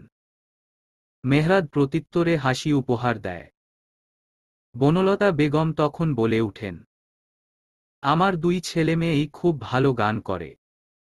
বান্ধবী বলে, আপুও অনেক ভালো গান গায়। আমাদের মায়ের গান শিখার আগ্রহ ছিল, কিন্তু কনজারভেটিভ ফ্যামিলির মেয়ে হওয়ায় শিখতে পারেননি। তবে আমাদের শিখিয়েছেন। স্রোত সবটা শুনলেও কিছু বলে না আর। মুহূর্তটা সুন্দর, ভীষণ সুন্দর। বদলোকটা তাকে উদ্দেশ্য করেই যে গান গেয়েছে তা ভালো করেই বুঝেছে সে। তার কেন জানি ব্যাপারটা ভাল লাগছে, মুহূর্তটা উপভোগ করতে ইচ্ছে করছে। এই গাড়ি থামা, ওই ফুচকার দোকানটার সামনে গাড়ি থামা। রাস্তার পাশে ফুচকার দোকান দেখে বলে উঠেন বনলতা বেগম, মা, তুমি এখন ফুচকা খাবা? হ্যাঁ, আমি, স্রোত আর বান্ধবী খাব। আহা, কতদিন পর এত মজা হবে। মাহিরা যাওয়ার পর তো আমি একা একাই খেয়েছি, তুই পাশে বসেছিলি। ফুচকার দোকানে ফুচকা খাওয়ার সময় বান্ধবী, বনলতা বেগম আর মেহরাদ অনেক মজা করেছে। সবকিছুই চুপচাপ অবলোকন করেছে স্রোত। স্রোত অবাক হওয়ার থেকে বেশি যেন মুগ্ধ হয়েছে, মাছেলের এত ভালো বন্ধন, বয়স্ক একজন মহিলা অসুস্থ হওয়া সত্ত্বেও এত প্রাণোচ্ছল, মায়ের সাথে মেহরাদের ব্যবহার, আনন্দ করা, কে বলবে সে একজন মেজর। বাহিরের মানুষের কাছে গম্ভীর মানুষ। স্রোতের ধ্যান ভাঙ্গে বান্ধবীকে করা মেহরাদের প্রশ্নে। মান্ধবী ক্যান্ডি ফ্লস কেমন লাগে তোমার কাছে? অনেক ভাল লাগে, কেন? হাসি হাসি মুখে বলে মান্ধবী। ওয়েট বলে কোথায় যেন চলে যায় মেহরাজ। এই ফাঁকে বাকিরা গাড়িতে গিয়ে বসে অপেক্ষা করতে থাকে। বনলতা বেগম আজ মান্ধবীকে পেয়ে যেন স্রোতের অস্তিত্ব ভুলে গিয়েছেন। এটাও ওনার প্ল্যানিং। উনি চান স্রোত এসব দেখুক, বুঝুক। এর মধ্যেই মেহরাদ হাতে 9টা হাওয়াই মিঠাই, 3টা কাঠগোলাপের গাজরা, 3টা আলাদা আলাদা গোলাপের তোড়া নিয়ে আসে। হেসে বলে, মায়ের হাওয়াই মিঠাই আর ফুল খুব পছন্দের। বলতে বলতে মাকে আর মান্ধবীকে হাওয়াই মিঠাই আর ফুল দেয়। কাঠগোলাপের গাজরাটা সে নিজের হাতে মায়ের হাতে পরিয়ে দেয়। মা ছেলের এত সুন্দর মুহূর্ত দুই বোন যত দেখছে ততই অবাক হচ্ছে। স্রোত যেন মুগ্ধতায় হারিয়ে গিয়েছে, কিন্তু তার চেহারা দেখে বুঝার উপায় নেই, সেই শান্ত, অনুভূতিহীন চেহারা। তার মুগ্ধতার ব্যাঘাত ঘটে যখন মেহরাদ তার দিকে ফুল, গাজরা আর হাওয়াই মিঠাই বাড়িয়ে দিয়ে বলে, নিন। ধন্যবাদ। বলে নিয়ে নেয় স্রোত। আজকে কেন জানি কোনো কিছুতে বাধা দিতে ইচ্ছে করছে না, মুহূর্তটা নষ্ট করতে ইচ্ছে করছে না। এত সুন্দর মুহূর্ত মা মারা যাওয়ার পর আর এসেছে কিনা তা বলা কঠিন। ব্যস্ত শহরের এত এত যানবাহনের মাঝ দিয়ে সারি সারি ভবন, দালান পেরিয়ে গাড়ি শো শো করে এগিয়ে যাচ্ছে। এখন তারা রেস্টুরেন্টে যাবে, রাতের খাওয়া দাওয়া করে বাসায় ফিরবে। রেস্টুরেন্টে খাবার পরিবেশন শেষে বনলতা বেগমের এক হাতে খেতে অসুবিধা হবে বলে স্রোত তাকে সাহায্য করতে চাইলে মেহরাদ বলে উঠে, আপনি খান স্রোতোষিনী, আমি মাকে খাইয়ে দিচ্ছি। স্রোত আর জোর করেনি, হয়তোবা আরেকটি সুন্দর মুহূর্তের সাক্ষী হতে চায় সে। কিন্তু এই লোকের মুখে নিজের পুরো নাম এই প্রথম শুনল সে, কেমন জানি অনুভব হল। মেহরাদ মাকে খাইয়ে দেওয়ার ফাঁকে ফাঁকে নিজেও খেয়ে নিচ্ছে। দুই বোন মুগ্ধতার সহিত তা দেখছে। মায়ের সাথে এমন মুহূর্ত তাদের খুব কমই রয়েছে। মা অসুস্থ থাকাকালীন অনেক যত্ন করলেও তখন সেখানে কষ্ট বই অন্য কিছু ছিল না, মাকে হারানোর কষ্ট। খাওয়ার মাঝেই মাহিরা ভিডিও কল দিল। মায়ের সাথে তার প্রতিদিনই এই সময় কথা হয়। মা তাকে স্রোত সম্পর্কে সব বললেও কোনো ছবি দেয়নি। বনলতা বেগম কল রিসিভ করে হেসে বলে উঠলেন, দেখ মাহি, আমরা ঘুরতে এসেছি, কত মজা করছি। মায়ের মুখে এমন উপচে পড়া আনন্দ দেখে সবাই খুশি। কিন্তু একটু অভিনয় করে কাঁদো কাঁদো স্বরে বলল, এটা কিন্তু ঠিক না মা, আমাকে ভিনদেশে পাঠিয়ে তোমরা এত আনন্দ করছো। আমার কিন্তু হিংসে হচ্ছে। তখনই মেহরাদ মজা করে বলে উঠল, মিথ্যুক, তুই নিজেই তো স্বামীকে চোখে হারাস বলে চলে গেলি। স্বামীকে ছাড়া তোর ভালো লাগে না। এখন আমরা পাঠালাম। হিংসুটে কোথাকার। এবার সত্যি সত্যি মাহিরা কাঁদো কাঁদো চেহারা নিয়ে বলল, মা তোমার ছেলেকে বলো আমাকে নিয়ে মজা না উড়াতে। অয় কি বুঝে আনরোমান্টিকের ডিব্বা একটা, মামা হয়ে গেল অথচ এই অবধি একটা প্রেম করতে পারল না। এই কথা শুনে মান্ধবী জোরে হেসে উঠল। সাথে সাথেই স্রোত রাগী রাগী চোখে তাকিয়ে তার হাতে চিমটি কাটল। স্রোতের সামনে বোন এই কথা বলায় মেহরাজ যেন লজ্জা পেল। দাঁতে দাঁত খিচিয়ে বলল, বাসায় গিয়ে তোকে দেখে নিব। তাইফকে বলবো তুই ঘুমালে যাতে তোর মুখে পানি ফেলে দেয়। বনলতা বেগম ছেলেমেয়ের খুনসুটি দেখে হাসছে। দুইজন দুই দেশে, তাও এদের ঝগড়া শেষ হয় না। ফোনেও দুইজনের খুনসুটি দেখে ভালো লাগলো স্রোতের। সারা পৃথিবীর সামনে গম্ভীর মানুষটা মাবনের সাথে একদম মাটির মানুষ। এর মাঝেই মাহিরা মাকে বলে উঠে, স্রোতকে দাও, কথা বলি ওর সাথে। বনলতা বেগম সবাইকে ঘুরিয়ে ঘুরিয়ে দেখালে মাহিরা স্রোতকে দেখতে পায়, তার স্রোতকে চেনা চেনা লাগে। স্রোত অস্বস্তি নিয়ে ফোনে তাকালে মাহিরা বলে উঠে, স্রোতোষিনী, তোমাকে আমি চিনি। আমারও চেনা চেনা লাগছে আপু। স্রোতও বলে, ধ্যাত আপু বলো না, আমরা সেই মেইজ। কলেজ থেকে একবার 3 দিনের জন্য ক্যাম্পেইনে গিয়েছিল। সেখানে তোমাদের কলেজ আর আমাদের কলেজের স্টুডেন্টদের একটা রুম দেওয়া হয়। তুমি ছিলা আমার পাশের বেডে। মনে পড়েছে? হ্যাঁ হ্যাঁ, মনে পড়েছে। হাসি হাসি মুখ করে বলে স্রোত। বাকিরা খাওয়ার পাশাপাশি দুইজনের কথা শুনছে। টুকটাক কথা বলে কল কেটে দেয় মাহিরা। খাওয়া দাওয়ার পর্ব শেষ, এবার বাড়ি ফেরার পালা। গাড়ি চলছে স্রোতস্বিনীর উদ্দেশ্যে। এক পর্যায়ে মেহরাদ বান্ধবীকে জিজ্ঞাসা করে, আচ্ছা বান্ধবী, তোমাদের দুবোনের নাম এমন ইউনিক কেন? আসার সময় খেয়াল করলাম তোমাদের বাড়ির নামও স্রোতস্বিনী। ব্যাপার কি বলো তো? বান্ধবী হেসে বলল, আসলে ভাইয়া, আমাদের মা গল্প উপন্যাস পড়তে অনেক ভালোবাসতেন, সেখান থেকেই আমাদের নাম রাখা। মায়ের মুখে শুনেছি যে বছর আমাদের বাড়িটা করে, সেই বছরই আপু পৃথিবী স্পর্শ করে। একই বছরে পরিবারে দুটো খুশির স্বাদ আসায় দুটোর নামই রাখা হয় স্রোতস্বিনী। ইন্টারেস্টিং তো? অবাক হয়ে বলে মেহরাদ। হ্যাঁ, অনেকটাই। আর আমার নাম নিয়ে প্রচুর বিড়ম্বনায় পড়েছি। কেউ কখনো এমন নাম শুনেইনি। তবে এক হিসেবে ভালোই লাগে, এই নামে আমি ছাড়া আর দুটো কেউ নেই।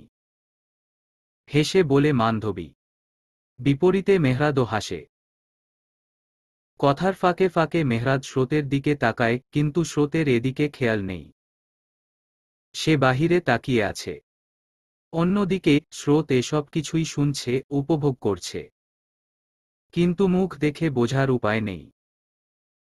এক পর্যায়ে গাড়ি এসে স্রোতস্বিনীর সামনে থামলে ওরা দুই বোন বনলতা বেগম এবং মেহরাদের কাছ থেকে বিদায় নিয়ে চলে যায়। স্রোত মেহরাদের সাথে কথা বলেনি, বনলতা বেগমকে বাসায় যেতে বললে তিনি জানান আজকে যাবেন না, কয়েকদিন পরে তো আবার আসতেই হচ্ছে। বান্ধবী আর স্রোত বাড়ির ভেতরে চলে গেলে মেহরাদ খেয়াল করে স্রোত ব্যাগ ফেলে গিয়েছে। তাই সে মাকে বলে ব্যাগ দিতে যায়। স্রোতরা যখন দ্বিতীয় তালায়, তখন পেছনে থেকে মেহরাদ ডেকে উঠে, স্রোতস্বিনী। বান্ধবী মেহরাদকে দেখে ওদের স্পেস দিয়ে বাসায় চলে যায়। স্রোত পেছনে ফিরে মেহরাদকে দেখে প্রশ্নাত্মক দৃষ্টিতে তাকালে মেহরাদ ব্যাগটা দেখিয়ে বলে, আপনার ব্যাগ। স্রোত ধন্যবাদ বলে ব্যাগটা নিয়ে চলে যেতে নিলে মেহরাদ আবার বলে উঠে, আপনি আমি ছাড়া আর কারো সামনে সাদা ড্রেস পরে যাবেন না। স্রোত বুঝে উঠতে না পেরে শোধায়, সরি। আপনাকে শুভ্র রঙে অনেক স্নিগ্ধ লাগে স্রোতস্বিনী।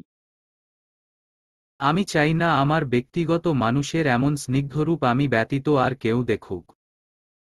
গাঢ় স্বরে এই কথাটা বলে মেহরাদ হেসে চলে যায়। কথাটা শুনে স্রোত থমকে যায়, কি বলে গেল লোকটা? আমার ব্যক্তিগত মানুষ? অতীত। প্রকৃতিতে বসন্তকাল বিরাজমান হলেও মাথার উপর সূর্য গ্রীষ্মের মতো প্রভাব ফেলছে। মেহরাদ ভাবল স্রোতের সাথে আজকে যোগাযোগ করবে। যেই ভাবা সেই কাজ, কল দিল স্রোতকে। দুটো কল দেওয়ার পরেও যখন কেউ ফোন তুলল না, তখন সে ভেবে নিল স্রোত হয়তো ব্যস্ত, পরে আবার কল দিবে। স্রোতের দিনের বেলা খুব ব্যস্ততায় কাটে। ফোন সাইলেন্ট করা থাকে সব সময়। সেই ফোন সে দেখল সন্ধ্যায় যখন সে বাড়ি ফিরল। কিন্তু ব্যাক করেনি, তার মতে যার দরকার সে আবার কল দিবে। রাত 8:10, স্রোত পড়ছে। মোবাইলটা তার সর্বোচ্চ গতিতে বাজতে শুরু করল। স্রোত দেখল ওই নাম্বারটা থেকেই কল এসেছে। সে কল রিসিভ করতেই ওই পাশ থেকে পরিচিত গলার স্বর ভেসে আসল। মেহরাদ সালাম দিল। আসসালামু আলাইকুম। ওয়ালাইকুম সালাম। কেমন আছেন? আলহামদুলিল্লাহ। আপনি? আমিও আলহামদুলিল্লাহ। দিনের বেলায় কল দিয়েছিলাম, ব্যাক করেননি কেন? আমার মতে যার দরকার সে আবার কল দিবে। কাঠখোট্টা জবাব স্রোতের। একজন ফিউচার ডক্টরের এমন স্বভাব কেন? ওইদিকে রোগী মরে যাবে অথচ ডক্টর কিনা ফোন সাইলেন্ট করে রাখে, ফোন ব্যাক করে না। মজা করে বলল মেহরাদ। স্রোত দাঁত কিরমিরিয়ে বলল, আমার ফোন দুটো। হসপিটালের কাজের জন্য আলাদা সিম, আলাদা ফোন, এইটা সাইলেন্ট করা থাকে না। এটা আমার পার্সোনাল নাম্বার, অন্য ফোন। আমি আমার দায়িত্ব ভালো করেই পালন করতে পারি। এই মেয়ে যে কি পরিমাণ তেজস্বী তা তো প্রথম দিনই দেখেছে মেহরাজ। হেসে বলল, বাহ, ইন্টেলিজেন্ট গার্ল, অ্যাজ অলওয়েজ। দুজনের কেউই যেন নিজেদের নিজস্ব খোলস থেকে বের হতে পারছে না, অস্বস্তি কাজ করছে। দুজনই চুপ, একে অপরের নিঃশ্বাস শুনতে পাচ্ছে। নীরবতা ভাঙল মেহরাজ নিজেই। কি করছিলেন এতক্ষণ? ঘোড়ার জন্য ঘাস কাটছিলাম, খাবেন আপনি? পাঠাবো। মেহরাজ মুচকি হেসে বলল, আপনি ভালোবেসে যত্ন করে পাঠালে আমি খেতে রাজি আছি। পাগল লোক। আপনার জন্যই তো পাগল হয়ে গেছি স্রোতস্বিনী। নিজেকে নিজেই চিনতে পারছি না। আমার ডেইলি রুটিন এলোমেলো হয়ে গেছে। আমার গোছালো জীবন অগোছালো হয়ে গেছে। আপনি এসে সব এলোমেলো করে দিয়েছেন স্রোতস্বিনী। আপনি এসে এই অগোছালো জীবন গুছিয়ে দিন না স্রোতস্বিনী। এক নিঃশ্বাসে মনের সব কথা বলে দিল মেহরাজ। স্রোত যেন এই কথা আশা করেনি, সে চুপ হয়ে রইল। মেহরাজ আবার বলতে শুরু করল, আমি কখনো লাভ অ্যাট ফার্স্ট সাইটে বিশ্বাস করতাম না। কিন্তু আপনাকে দেখার পর অনুভব করলাম আমি ভেসে গেছি, কোনো এক স্রোত আমাকে ভাসিয়ে দিয়েছে। কোনো কুল কিনারা পাচ্ছি না। যে কোনো সময় ডুবে যেতে পারি, সমুদ্রের অতল গহ্বরে হারিয়ে যেতে পারি। আমাকে এসে ধরুন স্রোতস্বিনী, আমাকে তীরে নিয়ে যান। কি করুণ কণ্ঠ, আকুল আবদার। স্রোত খট করে ফোনটা কেটে দিল। বুকটা ধুকপুক করছে, হৃৎপিণ্ড তার সর্বোচ্চ গতিতে লাফাচ্ছে। সে এখনো ফোনের স্ক্রিনে তাকিয়ে আছে। তখনই মেহরাদের নাম্বার থেকে মেসেজ আসলো, আপনার 24 ঘন্টার কয়েক মিনিট আমার জন্য বরাদ্দ রাখবেন স্রোতস্বিনী। ওই কয়েক মিনিট আমি আপনাকে জ্বালাতে চাই। মেসেজটার দিকে তাকিয়ে বিড়বিড়িয়ে বলল, আপনি একাই ভেসে যাননি মেজর সাহেব, আমাকেও ভাসিয়ে দিয়েছেন। কিন্তু আমি তো এত সহজে ধরা দিব না। পরের দিন বনলতা বেগমের কল দেওয়ার কথা থাকলেও তিনি দেননি। তিনি জানেন স্রোত রাজি হবে। তিনি আরেকটা কাজ করে বসলেন। স্রোতকে না জানিয়েই স্রোতের বাবার সাথে কথা বলে বিয়ের তারিখ ঠিক করে ফেললেন। দুপুরবেলায় তিনি, নোলক সাহেব, মাধবী বেগম আর মেহরাজ স্রোতের বাড়িতে হাজির। স্রোত তখন বাসায় নেই। বনলতা বেগমের পরিকল্পনাতেই সব হয়েছে। মান্ধবী আজকে বাসায়, সে জানত উনারা আজকে আসবেন। গত রাতেই বনলতা বেগম সিরাজ সাহেবের সাথে কথা বলেছিলেন। উনি বলেছিলেন বাহিরে রেস্টুরেন্টে দেখা করার জন্যে। কিন্তু সিরাজ সাহেবই নিষেধ করলেন, যতই হোক কুটুম বাড়ি বলে কথা। স্রোতের মা নেই তো কি হয়েছে, উনি উনার সাধ্যমতো সব করবেন। সিরাজ সাহেব রাতেই স্রোতের মামামামিকে ফোন করে আসতে বলেছেন। ওনাদের বাড়ি কাছে হওয়াতে সকালেই চলে এসেছেন। স্রোতের মায়েরা এক ভাইবোন ছিলেন, নানানানি বেঁচে নেই। মামামামির কোনো সন্তান না থাকায় স্রোতমান্ধবীকে নিজের সন্তানের মতোই দেখেন। তাই স্রোতের মামি তাড়াতাড়ি এসে বাসার কাজের লোক আর মান্ধবীর সাহায্য নিয়ে সব তৈরি করে ফেললেন। স্রোতের মামা একটু নারাজ ছিলেন স্রোত রাজি না বলে। কিন্তু মেহরাদকে সামনাসামনি দেখার পর, কথা বলার পর তিনিও রাজি হয়ে গেছেন। স্রোতের বাবাও আগে মেহরাদকে দেখেননি। মেহরাদকে উনার খুবই পছন্দ হয়েছে। মেহরাদ তাকে আলাদা করে নিয়ে বলেছে, আঙ্কেল, আমাকে মেয়ের হাজবেন্ড হিসেবে না ভেবে বড় ছেলে হিসেবে ভরসা করবেন। আমি শুধু স্রোতের না, আপনাদের সবার ভরসা হতে চাই। যেহেতু মেহরাদের ছুটি 25 দিনের ছিল, আর মধ্যে অনেকগুলো দিন চলে গিয়েছে, তাই মেহরাদ যাওয়ার 2 দিন আগে বিয়েটা হবে। স্রোতের বাবা অনুষ্ঠানের কথা তুলতে নিলে মেহরাদ বনলতা বেগম দুজনই নিষেধ করেছেন। তারা বলেছে, স্রোতের সামনে এত বড় পরীক্ষা, অনুষ্ঠান করলে স্রোতের লেখাপড়ার হ্যাম্পার হবে। তাই ঘরোয়াভাবেই বিয়ে হবে। স্রোতের বাবা মামা দুজনই অবাক, এখনই স্রোতের ভালো খারাপের কথা ভাবছেন উনারা। স্রোতের সাথে ভালো কিছু হতে চলেছে ভেবে প্রসন্ন হলেন দুজন। স্রোত বাসায় এসে মামা মামিকে দেখে অবাক হয়নি একটুও, কারণ উনারা কয়েকদিন পরপরই আসেন, তাই আর মাথা ঘামায়নি। কিন্তু সে জানতেও পারল না তার বিয়ে ঠিক হয়ে গেছে। দিনগুলো স্রোতের স্বাভাবিক কাটলেও রাতগুলো কাটে না। রাত একটা ছুঁই ছুঁই। স্রোত পড়লেও মাথায় কেন যে মেহরাদের ভাবনা আসছে। হঠাৎ মেসেজের টুংটাং শব্দে ফোনটা হাতে নিয়ে দেখতে পায় মেজর সাহেব দিয়ে সেভ করা নাম্বারটা থেকে একটা ভয়েস মেসেজ এসেছে। ভয়েসটা অন করতেই খোলা গলায় গাওয়া একটা গান। ভয়েসটা শেষ হতেই স্রোতের মুখে হাসি ফুটে ওঠে। অন্যদিকে মেহরাদ অপেক্ষা করছিল কখন মেসেজটার নিচের দুটো টিক চিহ্ন নীল হবে, অর্থাৎ স্রোত মেসেজটা দেখবে। সাথে সাথেই সিন হওয়াতে মেহরাদ খুশি হয়েছে। কিন্তু কোনো রিপ্লাই না পাওয়ায় খুশি বেশিক্ষণ টিকল না। আবার ভাবল, এই কঠিন মানবীর থেকে রিপ্লাই পাওয়ার আশা করা আর হাত দিয়ে দেওয়াল ভাঙার চেষ্টা করা একই। যা করার তাকেই করতে হবে সে জানে। তাই সে কল করল স্রোতকে। স্রোত যেন জানতই মেজর সাহেব কল করবেন, তাই হলো, কল এলো, কিন্তু সে ঠিক করেছে ধরবে না। মেহরাদও নাছোড়বান্দা, কল দিচ্ছে তো দিচ্ছেই। স্রোত ফোনের স্ক্রিনে তাকিয়ে দেখছে। স্রোতের এবার কেন জানি ইচ্ছে করছে কল রিসিভ করার, আবার একটু একটু ভয়ও লাগছে। ভয় কিনা সে জানে না, তবে কেমন জানি একটা অদ্ভুত অচেনা অনুভূতি, বুক ধুকপুক করা অনুভূতি, তাই সে এটাকে ভয় নামেই আখ্যায়িত করল। স্রোত কল রিসিভ করলে মেহরাদ বলে উঠল, এটা কিন্তু আপনার বাজে অভ্যাস স্রোতোষিনী। কতগুলো কল দিয়েছি। স্রোতকে চুপ থাকতে দেখে গাঢ় স্বরে বলল, সমস্যা নেই, আপনার সব বাজে অভ্যাসের সাথে আমি নিজেকে মানিয়ে নিব স্রোতোষিনী।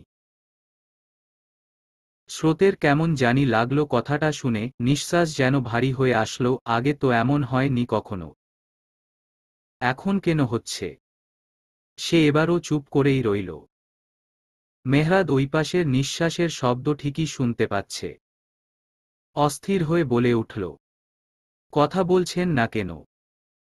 এবারও স্রোতকে চুপ থাকতে দেখে বুকভরা নিঃশ্বাস ফেলে স্রোতকে বলল, কথা বলবেন না স্রোতোষিনী, রেখে দিব। তৎক্ষণাৎ ফোনের ওই পাশ থেকে জবাব এলো, কি বলবো? মেহরাদ হাসল। জিজ্ঞাসা করল, কিছুই বলার নেই? বুঝতে পারছি না আসলে। আচ্ছা বলুন, আমার গান কেমন লাগলো? ভালো। কাঠোকাঠ গলায় বলল স্রোত। শুধুই ভালো? মজা করে করুণ কণ্ঠে বলল মেহরাদ। হ্যাঁ, কাঠখোট্টা জবাব স্রোতের। এই গানটা যদি আমি ফেসবুকে আপ দিতাম, আপনি জানেন শত শত মেয়ে আমাকে প্রপোজ করত, কেউ কেউ তো বাসায়ও চলে আসত। আপনি আমার মর্ম বুঝলেন না স্রোতোষিনী। দুষ্টুমি করে বলল মেহরাদ। তো ফেসবুকেই আপ দিতেন, আমাকে কেন দিলেন? আজব। আমি আমার ব্যক্তিগত মানুষকে নিজে গান গেয়ে শুনিয়েছি। তাতে আপনার কি? হুহ। প্রেমে ফেলতে চাচ্ছেন? প্রেমে পড়েছেন? না, এত সহজে প্রেমে পড়ার লোক নই আমি। আপনাকে এখন প্রেমে পড়তে হবে না, বিয়ের পরে পড়লেও হবে। আপনি শুধু বিয়েটা করে নিন। করব না বিয়ে, রাগান্বিত কণ্ঠে বলল স্রোত। মেহরাদ এবার শব্দ করে হেসে ফেলল। বলল, বিয়ে তো আপনাকে করতেই হবে আর আমাকেই করতে হবে। রাখছি, পড়তে বসেন। আমার বউ ফেলটু হোক আমি চাই না। মুচকি হেসে বলে ফোন রেখে দিল মেহরাদ। অন্যদিকে স্রোতের রাগ লাগছে, অনেক রাগ লাগছে। এই বদলোকটা তাকে ফেইলটু বলল। সেই ফেইলটু। রেগে ফোন বন্ধ করে বিছানায় ছুঁড়ে মারল। ওই লোককে সে দেখে নিবে। পরের দিন বনলতা বেগম কল করলেন স্রোতকে। সালাম বিনিময়, কুশলাদি বিনিময় করার পর সরাসরি জিজ্ঞাসা করলেন, কি ডিসিশন নিলে স্রোত? আন্টি আমি কিছু একটা বলতে নিয়েই চুপ করে গেল স্রোত। কেমন জানি লাগছে বলতে। চুপ করে গেলে কেন বলো? আমি বিয়েতে রাজি। আমতা আমতা করে বলেই ফেলল স্রোত।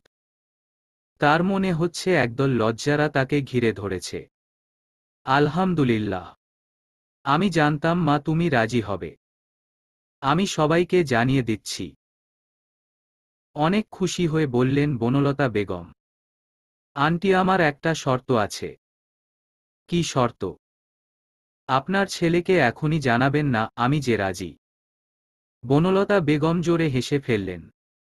বললেন, আচ্ছা আচ্ছা বুঝেছি। বলবো না আমার ছেলেকে। আরও কিছু কথা বলে ফোন রেখে দেন বনলতা বেগম। তখনই হঠাৎ করে পেছনে থেকে স্রোতকে কংগ্রাচুলেশনস আপু বলে ঝাপটে ধরে। স্রোত টাল সামলাতে পেরে দুজনই বিছানায় পড়ে যায়। স্রোত রাগ দেখাবে কি এর আগেই দুই বোন হাসতে হাসতে শেষ। কতদিন পর স্রোতের নিজেকে নিশ্চিন্ত লাগছে কিন্তু কোথাও একটা ভয় আছে সময় লাগবে। অন্যদিকে রাতের বেলায় মেহরাদ মায়ের কাছ থেকে জানতে চায় স্রোত কি বলেছে। বনলতা বেগম দুঃখী দুঃখী মুখ করে বলেন স্রোত না করে দিয়েছে। মেহরাজ যেন ভাবতে পারেনি স্রোত না করে দিবে। সে রুমে চলে যায়, মায়ের সামনে রাগ দেখায় না সে। সে জানে তার মা রাগ সহ্য করতে পারে না। দরজা লাগিয়ে বিছানায় বসে পড়ে তার মাথায় আগুন জ্বলছে, রাগে কপালের রগগুলো ফুলে উঠেছে, দুহাতে নিজের চুল টানছে, রিজেকশন মানতে পারছে না। সে স্রোতকে কল দেয়। স্রোত যেন মেহরাদের কলের অপেক্ষাই করছিল। সে মুচকি হেসে মনে মনে বলল, আজকে সবকিছুর উসুল তুলব মেজর সাহেব। ফোন রিসিভ করতেই মেহরাজ শান্ত গলায় বলে উঠে, কালকে আপনি আমার সাথে দেখা করবেন। স্রোত শান্ত স্বর শুনে ভয় পেয়ে যায়। সাহস জুগিয়ে বলে, আমি দেখা করতে ইচ্ছুক নই। তুলে নিয়ে আসব। দাঁত কিরমিরিয়ে বলে মেহরাজ। কোনোভাবেই রাগ সংবরণ করতে পারছে না সে। স্রোত বুঝল আরও রাগানোর জন্যে বলে, আমি তো বাসায় থাকি না, কোথা থেকে তুলে নিবেন? মেডিকেল কলেজের নিউ বিল্ডিংয়ের 3rd ফ্লোরের 326 নাম্বার রুম থেকে তুলে আনব। শক্ত গলায় বলে মেহরাজ। স্রোতের চোখ যেন কোটর থেকে বেরিয়ে আসতে চাচ্ছে, সে অবাক হতবাক। এই লোক এটাও জানে। সত্যি সত্যি চলে আসবে। তখনই মেহরাজ ধারাজ কণ্ঠে বলে, ভাববেন না মজা করছি, আপনি সব লিমিট ক্রস করে ফেলেছেন। সত্যি সত্যি তুলে আনব। স্রোত কাদো কাদো স্বরে বলল, আপনি এগুলো জানেন কিভাবে? মেহরাদের এত রাগের মাঝেও হাসি পেল। বাঁকা হেসে বলল, আপনাকে ছাড়া আপনার সব ডিটেইলস আমার জানা শেষ। এখন শুধু আপনাকে জানা দেখা দুটোই বাকি। ছিহ। অ্যাড্রেস পাঠিয়ে দিয়েন, চলে আসব। বলে স্রোত। স্রোতের কথা শুনে ফোন কেটে দেয় মেহরাজ। তার রাগ লাগছে, কখনো কোনো মেয়ের দিকে তাকায়নি, কেউ মন ছুঁতে পারেনি। আর এই মেয়ে তাকে ভাসিয়ে দিল। সারারাত আর ঘুম হলো না তার। বারান্দায় দাঁড়িয়ে সিগারেটের ধোঁয়া উড়িয়েছে আর রাতের আকাশ দেখেছে। অন্যদিকে বিরক্ত লাগছে স্রোতের। কই ভেবেছিল বদলোকটাকে একটু টাইট দিবে, নাকে দড়ি দিয়ে ঘুরাবে, তা না, ওই বদলোকটাই তাকে নাকে দড়ি দিয়ে ঘোরাচ্ছে আর সে কিছুই করতে পারছে না। তবে যাই হোক, একটু রাগাতে তো পেরেছে, এতেই শান্তি। সকালে ঘুম ভাঙতেই স্রোত দেখে তার মেজর সাহেব একটা রেস্টুরেন্টের ঠিকানা পাঠিয়েছেন, সময়ও বলে দিয়েছেন, সকাল 10টা। আজ স্রোত কলেজ যায়নি, ভালো লাগছে না তার। ভাবছে, দেখা হওয়ার পর কি হবে? ওই লোক কি তাকে থাপ্পড় মারবে? সে কি বলে দিবে সে যে বিয়েতে রাজি? না না, বলা যাবে না, একদম না। সেও কি কম নাকি? তারপর সময়মতো রেস্টুরেন্টের উদ্দেশ্যে বেরিয়ে পড়ে সে। পৌঁছাতেই দেখে মেহরাদ অপেক্ষা করছে। চোখগুলো লাল হয়ে আছে, বুঝাই যাচ্ছে রাতে ঘুমোয়নি সে। স্রোতের যেন মায়া লাগল। আবার ভয়ও হলো। হঠাৎ এমন ভয় কেন ঝেঁকে ধরল তাকে বুঝতেই পারল না। সে গিয়ে বসতেই মেহরাদ তাকে জিজ্ঞাসা করল, মেজর মেহরাদ সাদাফকে রিজেক্ট করার কারণ কি? বর্তমান স্রোত বাসায় ফিরে দেখে মামা মামি বাবা বিয়ে নিয়ে আলোচনা করছে। পাশে তাদের বাড়ির পরিচারিকা সাহেলা বেগম আর বান্ধবীও আছে। স্রোতের উপস্থিতি টের পেয়ে ওনারা এক পলক ওর দিকে তাকিয়ে আবার আলোচনায় ব্যস্ত হয়ে যান। স্রোতের মামা তাকে আলোচনায় যোগ করতে বললে সে জানায় তার এসব ভালো লাগে না আর ক্লান্ত লাগছে। তাই সে ফ্রেশ হতে রুমে চলে যায়। একদম গোসল শেষে বের হয় স্রোত। মাথার চুল মুছতে মুছতে বারান্দায় চলে যায়। হঠাৎ তার চোখ যায় পাশের ভবনের ছাদে দুটো শালিক পাখি একসাথে বসে আছে। স্রোতের কাছে ব্যাপারটা ভালো লাগে। তার মনে হলো পাখিগুলো গল্প করছে, সুখ দুঃখের গল্প, জীবনের হিসেবনিকেশ করতে ব্যস্ত তারা। হাতের টাওয়েলটা রেখে পাখিগুলোর দিকে মনোযোগী হয় সে। এই পাখিগুলোর জীবন কত সুন্দর, আকাশে ডানা মেলে উড়তে পারে, যেখানে ইচ্ছে সেখানে যেতে পারে, কেউ বাধা দেয় না, দল বেঁধে চলে, একে অপরের প্রতি পারস্পরিক সহমর্মিতা দেখায়, যাকে বিজ্ঞানের ভাষায় বলে অ্যালট্রুজম। এসব ভাবতে ভাবতেই স্রোত দেখল একটা পাখি অপরটার দেহে ঠোঁট ছোঁয়াচ্ছে। স্রোত বুঝতে পারল না ওরা কি একে অপরকে আদর করছে নাকি ঝগড়া করছে। আবার ভাবল, ঝগড়া করলে তো দুজনই একে অপরকে ঠোকর দিত, কিন্তু এখানে তো একজনই ঠোঁট ছোঁয়াচ্ছে। আদর করছে বুঝতেই স্রোত আনমনেই হেসে উঠল। নিরিবিলিতে দুজন জীবনসঙ্গী একে অপরের সাথে সময় কাটাচ্ছে, প্রেমিক পুরুষ মাথায় হাত বুলিয়ে দিচ্ছে, ইসস কত মিষ্টি একটা মুহূর্ত। প্রেমিক পুরুষের কথা মাথায় আসতেই স্রোতের মস্তিষ্কে মেহরাদের চেহারা ভেসে উঠে। বিড়বিড়িয়ে আওড়াল, মেহরাদ প্রেমিক পুরুষ। স্রোতের অচেতন মন মেহরাদকে প্রেমিক পুরুষরূপে ভাবতে চাইলেও গম্ভীর সত্তা করাভাবে নিষেধ জারি করল, স্রোত বিয়ে করছি সেটাই অনেক, আর কিছু আশা করিস না, বেশি কিছু আশা করতে নেই, তোর মাকে দেখিসনি। মায়ের কথা মনে আসতেই স্রোতের মনটা খারাপ হয়ে গেছে। মায়ের কত স্বপ্ন ছিল তার বিয়ে নিয়ে। স্রোতের মনে পড়ে একবার কলেজে থাকতে সে তার মায়ের বিয়ের বেনারসি শাড়ি পরেছিল। তার মা তাকে দেখতেই হেসে কানের পেছনে নজর টিকা দিয়ে বলে উঠেন, মাশাআল্লাহ, আমার নজর না লাগুক। আমার মেয়েটাকে শুধু একটা বেনারসিতেই রানীর মতো লাগছে, না জানি বিয়ের দিন কোন অপ্সরা মাটিতে নেমে আসে। আনমনেই চোখের কোণ থেকে জল বেরিয়ে আসে। কয়েকদিন পর তার বিয়ে, অথচ তার মা আজ পৃথিবীতে নেই। অন্যদিকে মেহরাদ বাসায় যাওয়ার পর সোজা মায়ের রুমে গিয়ে শক্ত গলায় বলে, স্রোত রাজি হোক না বা না হোক, বিয়েটা ওইদিনই হবে। বনলতা বেগম তখন বিছানায় বসে স্রোতকে দেওয়ার জন্য উনার গয়না শাড়িগুলো দেখছিলেন। দৃষ্টি উঠিয়ে শোধালেন, স্রোত যে রাজি না, তোকে কে বলল? মায়ের কথা শুনে মেহরাদ বোকা বনে গেল। মানে? স্রোত তো বিয়েতে রাজি, কাল দুপুরেই জানিয়েছে। মায়ের কথা শুনে মেহরাদের চক্ষু চড়কগাছ। তবে তুরিমি যে কাল আমাকে জানালে স্রোত রাজি না।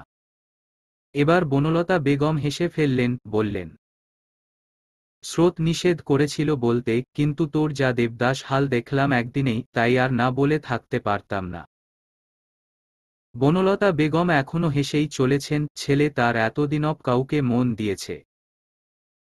ধ্যাতমা, বলে চলে যায় মেহরাদ। মেহরাদের খারাপ লাগছে, শুধু শুধুই স্রোতের সাথে রাগ দেখিয়েছে কাল। আজকে আবার স্রোতের ভয়ের কথা জানল। অনুতপ্ত সে, তার মনে হলো স্রোতকে সরি বলা উচিত, সাথে সাথেই কল লাগালো স্রোতকে। ফোনের শব্দে স্রোতের ধ্যান ভাঙ্গে, রুমে গিয়ে ফোন নিয়ে দেখে মেজর সাহেব নামটা স্ক্রিনে ভাসছে। সে রিসিভ করতেই মেহরাদ করুণ কণ্ঠে বলে উঠল, সরি স্রোতসিনী, আমি জানতাম না আপনি মাকে নিষেধ করেছেন। আমি অনেকগুলো সরি। আপনি রাজি না শুনে আমার কোথায় যেন খুব কষ্ট হচ্ছিল, বুকটা চিনচিন ব্যথা করছিল। তাই রাগ কন্ট্রোল করতে পারিনি। আর কখনো এমন করব না। Please forgive me Srotoswini, I promise I will never do this. এক নিঃশ্বাসে বলা শেষ করল মেহরাজ। স্রোত হাসল, সে মোটেও কাল রাতে কষ্ট পায়নি। সে তো মেহরাদের কেমন অনুভূতি হয় তা জানার জন্যই এমন করেছিল। সে জেনেছে, অনেক কিছু জেনেছে আর বুঝেছে। স্রোতকে চুপ থাকতে দেখে মেহরাদ করুণ কণ্ঠে আবার বলে, স্রোতস্বিনী আমি সরি তো। কথা বলুন না স্রোতস্বিনী। এই দেখুন আমি কানে ধরেছি আর কখনো এমন করব না। প্লিজ আমাকে ভুল বুঝবেন না। আমি আপনাকে কষ্ট দিতে চাইনি। বাচ্চাদের মতো অনুনয় করতে দেখে স্রোত নিঃশব্দে হাসল। আমি মোটেও কষ্ট পাইনি। আপনি এমন করবেন না। সত্যি তো? হ্যাঁ। সত্যি। স্রোত এবার জোরেই হেসে ফেলল। হ্যাঁ হ্যাঁ, সত্যি। আপনি পারেনও বটে। ওহো, আমার হাসি থামতেই চাচ্ছে না। মেহরাদ এবার নিশ্চিন্ত হল। বলল, আপনি হাসছেন স্রোতস্বিনী। আমার দম বন্ধ হয়ে যাচ্ছিল যখন থেকে বুঝেছি আমি ভুল করেছি। আমি আপনার দুর্বলতায় আঘাত করেছি ভাবতেই আমার শ্বাস বন্ধ হয়ে যাচ্ছিল। আপনি জেনে বুঝে কিছু করেননি। আজকে জেনেছেন আমার দুর্বলতা কোথায়, হোপ মাথায় রাখবেন। Of course, I will. বুক থেকে যেন পাথর নেমে গেল স্রোতস্বিনী। স্রোত চুপ করে রইল। মেহরাদ আবার বলল, আপনি খুব খারাপ স্রোতস্বিনী। কি করেছি? আমাকে ভয় দেখিয়ে মেরে ফেলছিলেন তো। কিসের ভয়? আপনাকে হারানোর। কথাটা যেন স্রোতের বুকের মধ্যিখানটায় লাগল। তবুও বলল, পেয়েছিলেন কবে যে হারাবেন? না পেয়ে হারানোর যন্ত্রণা ভয়ঙ্কর স্রোতস্বিনী, খুব ভয়ঙ্কর। আমাকে না পেলে কি হতো? হয়তো তেমন কিছু হতো না, আবার হয়তো অনেক বেশি কিছু হয়ে যেত। কি হতো? নিজের শেষ, নিজের ধ্বংসকেই বা দেখতে চায় বলুন? আপনি শেষ হয়ে যেতেন। সম্পূর্ণভাবে। বিশ্বাস করার মতো না। কিন্তু আমার নিজের উপর নিজের বিশ্বাস সর্বোচ্চ। স্রোত থমকাল, কথা ঘুরাতে চাইল। কি করছেন? ভয় পেয়ে গেলেন? ভয় পাবো কেন? কথা ঘুরালেন যে। এমনি। কি করছেন? আপনাকে শুনছি। তারপর দুজনই চুপ, একে অপরের নিঃশ্বাস ধ্বনি শুনছে। খানিকটা সময় পার হয়ে গেলেও কেউ কিছু বলছে না। মেহরাদ নীরবতা ভেঙে ফেলল, দুষ্টুমি করে বলল, আপনি কি জাদুটোনা জানেন স্রোতস্বিনী? হঠাৎ এমন কথায় স্রোত অবাক না হয়ে পারল না। ভ্রুকুচকে জিজ্ঞাসা করল, কেন? এই যে এখন আপনার প্রশ্বাস নিঃশ্বাসের আওয়াজও আমার কাছে ভাল লাগছে, শ্রুতিমধুর লাগছে। As like. কি জাদু করেছ বলো না। ঘরে আর থাকা যে হলো না। বুঝিনি কখন আমি হয়েছি তোমার। আজ দেখি তুমি ছাড়া নেই কিছু আর। স্রোত বলে উঠল, পাগল লোক। আপনার জন্যই। সাথে সাথে কল কেটে দিল স্রোত, এই লোকটা তাকে পাগল করে দিল। মেহরাদ হাসছে, কি ভয়টাই না পাইয়ে দিয়েছিল মেয়েটা। মেয়েটা চুপচাপ থাকলেও ভেতরে ভেতরে ঠিকই শয়তানি। পৃথিবীতে সূর্য তখন অস্তায়মান। এই সময়টায় কর্মব্যস্ত মানুষরা ঘরে ফেরে, নীরে ফেরে পাখিরাও। এই সময়টা হচ্ছে সন্ধ্যা। সন্ধ্যার সাথে যেন পাখিদের নিবিড় সখ্য। সন্ধ্যারাত্রি পাখিদের কানে কানে বলে দেয়, নীরে ফেরার সময় হল। বিদায়ী সূর্যের স্বর্ণরেখার পরশ ডানায় মেখে পাখিরা ফিরে চলে নীরে। প্রকৃতিতে নেমে আসে ছায়া, সুনিবিড় প্রশান্তি। ধরণীকে এক অপূর্ব, অস্পষ্ট মায় আচ্ছন্ন করে সন্ধ্যা, নেমে আসে আকাশ বাতাস জুড়ে। সন্ধ্যা শান্তিময়ী, নীরব, গম্ভীর। নিঃশব্দে সে ধরার আঁচল ভরিয়ে দেয় পরম মমতায়। কবি জীবনানন্দ দাশের ভাষায়, দিনের ক্লান্তির শেষে শিশিরের শব্দের মতো সন্ধ্যা নামে। তাই সন্ধ্যাকে মনে হয় খানিকটা বিষণ্ণ। এ বিষণ্ণতার গভীরে মানবমনও যেন বিষণ্ণ হয়ে পড়ে। তেমনি মেহরাদের মনকেও বিষণ্ণতারা ঘিরে ধরেছে। সে বুঝে উঠতে পারছে না কি করা উচিত। নামাজ শেষ হওয়ার পরপরই তার অফিস থেকে কল আসে। তার ছুটি 5 দিন কমানো হয়েছে, 5 দিনের মাথায় তাকে উপস্থিত থাকতে হবে। সে অনেক বুঝানোর চেষ্টা করলেও কিছু হয়নি। মায়ের অসুস্থতার জন্য জরুরি অবস্থায় 25 দিনের ছুটি নিয়েছিল সে, 15 দিন তো শেষ। সে ভেবেছিল বিয়ের 2 দিন পর চলে যাবে, এখন যে ছুটি 5 দিন কমে গেল। 8 দিন পর বিয়ে হওয়ার কথা। তাহলে কি বিয়ে হবে না? চলবে। গল্প স্রোতস্বিনী। লেখনীতে মুগ্ধতা রহমান মেধা। সূচনা পর্ব।